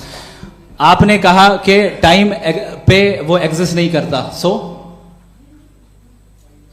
मेरा सवाल ये है कि जैसा आपने बोला कि गॉड बहुत ही कॉम्प्लेक्स चीज है। मैंने कहा ही नहीं कि कॉम्प्लेक्स है, तो आपके अल्फाज है। कॉम्प्लेक्स का लफ्ज गॉड के लिए सुइटेबल नहीं है। क्यों? क्योंकि कॉम्प्लेक्स वो चीजें होती हैं जो ऑब्जेक्ट हो। God is not an object जिसको आप इंस्ट्रूमेंट के जरिए लेबोरेटरी में जाके टेस्ट करें, oh it's very complex. No, वो कोई कार का इंजन नहीं है। वो फिलोसॉफिकली नेसेसरी बीइंग ऐसी बीइंग है जो सिंपल बीइंग है। हाँ, आप उसको मुकम्मल तौर पे उसकी तमाम हिकमतों को जान ले और हर चीज को जान ले, ये पॉसिबल नहीं है, क्योंकि वो ऑल वाइज है, आप ऑल वाइज नहीं है, और वो खुदा है, वो आपको सारी चीजें बता दे, ये जरूरी नहीं। मेरा सवाल ये नहीं था। मेरा सवाल ये था कि जब गॉड इतना परे है इस दुनिया से कि उसने अर्थ पे फ्री विल भी दी है, हम सब ह्यूमंस की फ्री विल है, और जो सोसाइटी में हो रहा है वो अपन लोग डिसाइड करेंगे, तो अपन लोग डिसाइड नहीं करेंगे ना, अपन लोग डिसाइड नहीं करेंगे। गॉड जो है, गॉड ने वो उसकी जात, उसकी एग्जिस्टेंस टाइम एंड स्पेस से परे है, लेकिन वो हमारा टेस्ट ले रहा है, और उसी गॉड ने हमें बताया कि तुम्हें क्या करना है क्या नहीं करना है, तो जाहिर उस गॉड की बात सुनेंगे ना हम। जी, वो पीछे एक चश्मा लगाए जो मैम खड़ी हैं, उनको दीजिए। हाँ आप जी जी बिल्कुल आएंगे। देखिए मैं कोशिश कर रहा हूँ सब तरफ जाने की। हाँ उनको दीजिए माइक जी। हेलो सर, मैं ओमनी प्रेजेंट नहीं हूँ, टाइम पाबंद हूँ और जहां तक कोशिश कर सकता हूँ करूंगा जी। अपना नाम बताइए। मेरा नाम उर्सुला है, मैं दिल्ली यूनिवर्सिटी की एक स्टूडेंट हूँ और मैं स्टूडेंट फेडरेशन ऑफ इंडिया से हूँ। मेरा सवाल मुफ्ती जी से है कि इस हॉल के इस कमरे में बैठ के हम लोग रेप की मोरालिटी के बारे में फिलोसफिकली बात तो कर सकते हैं, बट असलियत ये है कि रोजमर्रा की जिंदगी में औरतें रेप के थ्रू गुजरती हैं और हम लोग सिर्फ नंबर्स पे इस तरह नहीं देख सकते, क्योंकि कितनी औरतें हैं इन कंट्रीज में जहां पे आप बता रहे हैं कि केसेस कम हैं, जिनका एक्सेस है कि वो जाके केस फाइल कर सकें। कितनी औरतें हैं जो जिनको काम करने की आज़ादी है उन कंट्रीज में। यूरोप में ये आज़ादी आ गई, यूरोप में ये रूल्स आ गए, तो हम आज उसके बारे में बात कर पा रहे हैं। जी जवाब। आपने ये कहा कि कमरे में बंद होकर हम लोग इस पर फिलोसफिकली बात कर सकते हैं, लेकिन हकीकत में क्या हो रहा है, वो ग्राउंड लेवल पे क्या हो रहा है जो बहुत गलत हो रहा है और वो सफर कर रही हैं। आई अग्री, बहुत गलत हो रहा है और जो गलत हो रहा है उसको हमें रोकना है। और क्यों रोकना है, वो गलत क्यों है, हमारे पास इसका ऑब्जेक्टिव फाउंडेशन है, इनके पास उसका ऑब्जेक्टिव फाउंडेशन नहीं है। मैं ये कहना चाह रहा हूं कि जहां पे भी जुल्म हो रहा है, जहां पे भी औरत पे जुल्म हो रहा है या उसकी इज्जत लूटी जा रही है या उसे तकलीफ पहुंचाई जा रही है, और सिर्फ औरत नहीं किसी इंसान के ऊपर भी जुल्म हो रहा है, तो उसके खिलाफ खड़ा होना, ये मोरालिटी हमारे पास गॉड के पास से आई है। वरना जावेद साहब तो कह रहे हैं कि जो है मेजॉरिटी डिसाइड करेगी, तो मेजॉरिटी तो कभी भी बदल सकती है। क्या आप हाँ। ये थोड़ी सी आपको गलतफहमी है। मैं अगर मेरे जुमले से ये मदना निकला या मैंने कहा तो ये जुमला मैं वापस लेता हूँ। ये मेरा मतलब ही नहीं था कि मेजॉरिटी डिसाइड करेगी। मेजॉरिटी डिसाइड करे तो दुनिया में बड़ी, वैसे आपने कहा था ये जुमला, अच्छा हो सकता है, मैं मान रहा हूँ, बाद में रिकैप कर लेंगे। अरे एक सेकंड मैं अपनी एक्सप्लेनेशन देता हूँ। मुनासिब बात यह है कि हम सब के सब दिल में जानते हैं कि क्या अच्छा है क्या बुरा है, हमें पता है अच्छी तरह से। जो लोग बुरे काम करते हैं उन्हें भी मालूम अच्छा क्या है। यही तो सवाल था हजरत कि फिर ये मोरालिटी आई कहां से? Cross examination. हाँ जी हाँ। मोरालिटी साथ रहने की डिजायर से आई, यानी साथ रहकर जो कुछ कह दे जो कुछ कर दे वो हो जाएगा। नहीं नहीं, तो आप कायदे से रह ही कर सकते हैं जब तक लोगों में मोरालिटी हो, वरना क्यास हो जाएगा। ये आपको कैसे पता? जी हमने देखा ना, जहां मोरालिटी का क्यास हो गया, हम देखते हैं। कहां पे देखते भाई? दुनिया में। आप जो कह रहे हैं, आप कहीं पे अगर गलत हो रहा है इस बहस तो के उसको बाद आप देखिए, आप एपिस्टेमोलॉजी की बात कर रहे हैं, मैं ऑन्टोलॉजी की बात कर रहा हूं। मैं इस बहस के बाद आप दोनों लोगों को चाय पे होस्ट करूंगा, वहां पे क्रॉस एग्जामिनेशन कर लीजिएगा। अभी ऑडियंस का हक मार रहे हैं आप लोग भाई, सर जस्ट लोग हैं आप लोग। और ये भाई ये हाँ उधर आएंगे, जी सर आएंगे। अच्छा सर मेरा नाम लईकुर रहमान है और मैं अलीगढ़ मुस्लिम यूनिवर्सिटी का स्टूडेंट हूँ। और जहाँ तक मुझे पता है कि sir you are also product of Aligarh Muslim University. मैं भी उसी चमन का बुलबुल। हाँ सर, तो बहुत खुशी हुई मुझे जान करके कि मैं आपसे मिलूंगा। सवाल सर, मेरा सवाल यह है, सर सैयद अलैहि रहमा का नजरिया यह था कि खुदा के वजूद को अकल के दायरे में रह करके तलाश करना, न के पूरी तौर से उसका इनकार कर देना। Sir how will you define it? नहीं तो ये तो आप इन्हें बताइए। ये सवाल आपसे खुदा का वजूद साबित कर रहे हैं तो सर आपने इनकार कर रखा है, इस वजह से मेरा क्वेश्चन। उन्होंने यही सर से एक सेकंड, सर सैयद ने यही कहा ना कि अकल से आप खुदा के वजूद को साबित नहीं कर सकते, यही कहा ना भाई। वो उन्होंने कहा कर सकते हैं और वो कर दिया गया आज। वो फोन तलाश करना या साबित करना अकल से अकल से नहीं हो सकता। अरे सवाल तो सुन लीजिए जी। अकल से नहीं हो सकता है, यही कहा ना आपने। अकल से हो सकता है, अरे वो यही कह रहे हैं भाई, आप बता रहे हो सकता है, वो तो कुछ और। आप अगर सर देखो नौजवान फोन ले लो, वो इतनी कमाल की यूनिवर्सिटी है। अरे भाई दे दो जरा, एक मिनट दे दो भाई, मेरी बात सुनो, माइक पे बोलो ताकि जो लाखों लोग देख रहे हैं। माइक दे दो ना। अरे देंगे ना माइक, तुम ठहरो तो। हाँ सर, मेरा सवाल ये था कि सर सैयद अलैहि रहमा का एक नजरिया था अपना कि खुदा का जो वजूद है उसको अकल के दायरे में रह करके तलाश करना है, न कि पूरे तौर से इनकार कर देना है। ये उनका कॉन्सेप्ट था। लेकिन मेरा सवाल ये है कि आप इसको कैसे डिफाइन करते हैं, एक्सप्लेन कैसे करेंगे, मैं आपसे जानना चाहता हूँ, क्योंकि you are the product of Aligarh Muslim University. मुझे अकल के दायरे में रख के मैंने बहुत तलाश की, मुझे मिला नहीं। हाँ ये इधर उधर वो चश्मा लगाए जो, हाँ उनको दे दीजिए। जी जी फटाफट पूछिए, बस 5 मिनट है, 5 मिनट में खत्म हो रहा है। हाँ अस्सलाम वालेकुम मुफ्ती साहब। एंड मेरा सवाल जावेद अख्तर साहब से। क्या नाम है आपका? अरे भैया मुझे पूछ रहे हो। फैज पूछिए फैज साहब। तो मेरा सवाल ये है कि अभी जो एथियस्ट है वो problem of evil argument use कर रहे हैं अगेंस्ट मुस्लिम्स, राइट? कि इस दुनिया में इतना सारा इविल है और अगेंस्ट मुस्लिम तो यहाँ अगेंस्ट थियस्ट। हाँ थोड़ा सा करेक्ट कर लीजिए भाई, पूरी मशक्कत ही इसी बात की थी कि किसी एक मजहब पे बात न टिके। जी, तो बेसिकली ये आर्गुमेंट ऐसा है कि इस दुनिया में इतना ज्यादा इविल एग्जिस्ट करता है और अगर एक ऑल गुड गॉड है तो वो रोकता क्यों नहीं है? लेकिन इस सवाल में एक हिडन अजम्पशन ये है कि इस दुनिया में इविल एग्जिस्ट करता है। अब एथियस्ट ये कैसे ऑन्टोलॉजिकली प्रूव कर सकते हैं कि इस दुनिया में इविल एग्जिस्ट करता है? मैं आपको बताता हूँ, थोड़ा सा समझा। नहीं सर हम लोग इनको सुनने आए। नहीं please don't do that. I want to explain ontologically. नहीं हम समझ गए सर, इनको अब जवाब देने दीजिए। अच्छा सवाल पूछ लो। मैं अभी तक क्या था वो मैं थोड़ा सा ऐड ऑन कर लेता हूँ। तुम गुरु, तो हम जब इसका राउंड 13 करेंगे ना तब तुमको स्टेज पे बिठाएंगे। जी तो हाँ जल्दी से।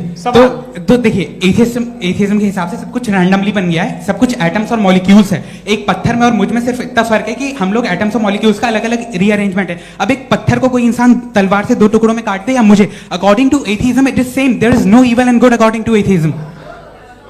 जी अच्छा फैज साहब का सवाल ये है कि हाँ कोशिश भी करते तो इससे गलत सवाल नहीं कर पाते। एक लाइफ फॉर्म है और लाइफ फॉर्म में फीलिंग्स हैं, मतलब लाइफ फॉर्म सुनता है, देखता है, टेस्ट कर सकता है, फील कर सकता है। तो उसकी जो ये जो क्वालिटी इस बबल में आ गई है वो जानवर में भी है, इंसान में भी है। तो जाहिर है कि उसे कोई तकलीफ पहुंचेगी, तो चूंकि उसके पास वो सेंसिटिविटी है तो मैं करेगा। पत्थर में वो सेंसिटिविटी नहीं है। तो ये क्या सवाल हुआ कि अगर पत्थर को काटा तो पत्थर को तकलीफ नहीं होती, तो आपको काटे तो आपको क्यों तकलीफ हो? बैठ जाइए। जी हाँ अगला सवाल। हाँ पूछे जी जावेद अख्तर साहब। अरे भैया सब आप लोग मुफ्ती साहब को छोड़ रहे हैं तो मेरे ही पीछे पड़े हैं क्या? फिर चलो बोलो भाई। You asked how God can exist when children die in Gaza. Huh? You asked how God can exist when children die in Gaza, and you also mentioned the rise of atheism in Europe. But the same events also are leading many atheists and non-believers to turn towards faith. How do you interpret this contradiction, where suffering pushes some away from God, yet brings others closer to belief? आपको एक बात बताऊं, दुनिया perfect तो कहीं भी नहीं है, हर जगह कुछ खामियां हैं। बेटा एक मिनट आप ही को कहेंगे, देखो वो तो कुछ खामियां, कमजोरियां, खराबियां सब जगह है। लेकिन अगर देखोगे ईमानदारी से कि दुनिया सबसे ज़्यादा महज़ब कहाँ है, एक आम शहरी को कहाँ हुकूक हासिल हैं, वो बोल सकता है, अपनी मर्ज़ी से काम कर सकता है, अपनी मर्ज़ी से राय दे सकता है, हुकूमत के ख़िलाफ़ बोल सकता है, बरसरे इक़्तिदार लोगों के बारे में बोल सकता है, सरमायादारों के ख़िलाफ़ बोल सकता है। तो आपको ये स्कैंडिनेवियन कंट्रीज़ में मिलेगा, वेस्टर्न यूरोप में मिलेगा। मैं नहीं कह रहा वो परफेक्ट है, बिल्कुल नहीं, वहाँ बहुत ख़राबियाँ भी हैं, परफेक्ट तो कोई। लेकिन जिन जिन मुल्कों में, लैटिन अमेरिका देखो, गल्फ देखो, वहाँ पर आपको ये ज़रूर है कि रेप नहीं होते होंगे। रेप की ज़रूरत क्या है भाई? उसको तो ख़रीद लो, घर में रखो, सड़क पर रेप करने की क्या ज़रूरत है? मगर सुनिए, मगर हकीकत ये है कि वहाँ शख्सी आज़ादी राय देने की, बोलने की नहीं है। जी ये एक आखिरी सवाल मुफ्ती साहब से। हाँ मैम इनको माइक दीजिए। शुक्रिया। मेरा नाम मनीषा है, मैं हरियाणा से आई हूँ। मैं मुफ्ती साहब से एक बात पूछना चाहती हूँ। आप बार बार जावेद साहब को कॉन्ट्राडिक्ट तो कर रहे हैं कि आपने ये कहा, लेकिन आप भी अजम्पशंस के बेसिस पे बात कर रहे हैं। आपने खुदा के होने का कौन सा प्रूफ पेश किया है, खुदा की एग्जिस्टेंस का? अब इस सवाल को अलग रहने दीजिए, कौन एथीस्ट है कौन नहीं है। और दूसरी बात जो आपने एक छोटी सी कही थी कि ये फ्री विल का इस्तेमाल करता है इंसान अपनी, लेकिन इस फ्री विल का इस्तेमाल में मतलब खुदा ने ये दे दी सबको ये इजाजत कि वो कितना घिनौनापन और कितने ज्यादा खराब से खराब तरीके इस्तेमाल कर सकते हैं। जवाब सुनते जी। आप फ्री विल को मानती है ना, या अब कहती है कि फ्री विल नहीं है ना? मानती है ना? तो अब आपके पास इसका कोई एक्सप्लेनेशन नहीं है कि अगर एक इंसान उस फ्री विल का इस्तेमाल करके गलत काम कर रहा है और बच के अच्छी जिंदगी गुजार के निकल जा रहा है, उसका कोई रिकॉम्पेंस नहीं है।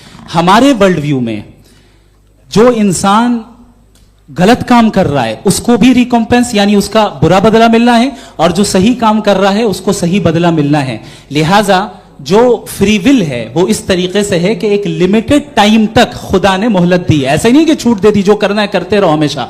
वक्त आएगा जब एग्जाम का टाइम खत्म होगा तब रिजल्ट आएगा, दौराने एग्जाम जबरदस्ती आपको नहीं बताया जाएगा। अरे भाई एक सेकंड, जी, एक सवाल मुफ्ती साहब से मेरा, मुफ्ती साहब से एक सवाल। रुक जाइए, आपसे फोन, आप इसके बाद आपसे माइक चेंज होगा। बोलिए। मैं मुफ्ती साहब एक ही सवाल करता हूँ कि अगर जो हो रहा है फ्री विल से हो रहा है और एक दिन बरोज़ क़यामत इंसाफ होगा मैशर में वगैरह वगैरह, तो दुआ क्यों मांगते हैं लोग? दुआ मांगते हैं इसके मतलब है अभी भी उसने ये डिपार्टमेंट रखा है कि मैं रोजमर्रा की जिंदगी में बिल्कुल बिल्कुल ही कैन। तो तुम कैन हो, तुम मुझे नौकरी दिला देते हो, मेरे बेटे को ग्रीन कार्ड दिला देते हो, और 45,000 बच्चे मरते हो उन्हें रोकते नहीं हो। नहीं तो क्या आप ये कह रहे हैं कि इस दुनिया में जालिमों को कभी पकड़ ही नहीं होती है? अरे जो भी पकड़ होगी वो बच्चे रोते हैं। बिल्कुल, देखिए मैंने अपने ओपनिंग स्टेटमेंट में यही कहा था कि जनाब जावेद साहब सिर्फ इमोशनल आर्गुमेंट देंगे। This is an emotional argument. ये छोटे मोटे इसके पीछे का रीजन मैंने बताया क्या है। देखिए मैं बार-बार यहाँ पर मंच से आप लोगों को सज्जनों इसलिए कह रहा हूं ताकि थोड़ा सा आपके कॉन्शियंस पे जोर रहे कि आपको ऑर्डर बचा के रखना है। वक्त तय हुआ था, ये वक्त पूरा हुआ, आपने इतने धैर्यपूर्वक सुना, मैं आप सबका बहुत बहुत शुक्रगुजार हूं। यदि इन दोनों विद्वानों की इच्छा होगी तो कभी हम इस बातचीत का राउंड 2, राउंड 3, यही तो देखिए खूबी है इंसान की कि बहस मुबाहसे में वो पड़ा रहता है। आप लोगों ने बड़े धैर्य का परिचय दिया, बहुत बहुत शुक्रिया। इसी के साथ ये बातचीत यहाँ पे समाप्त होती है।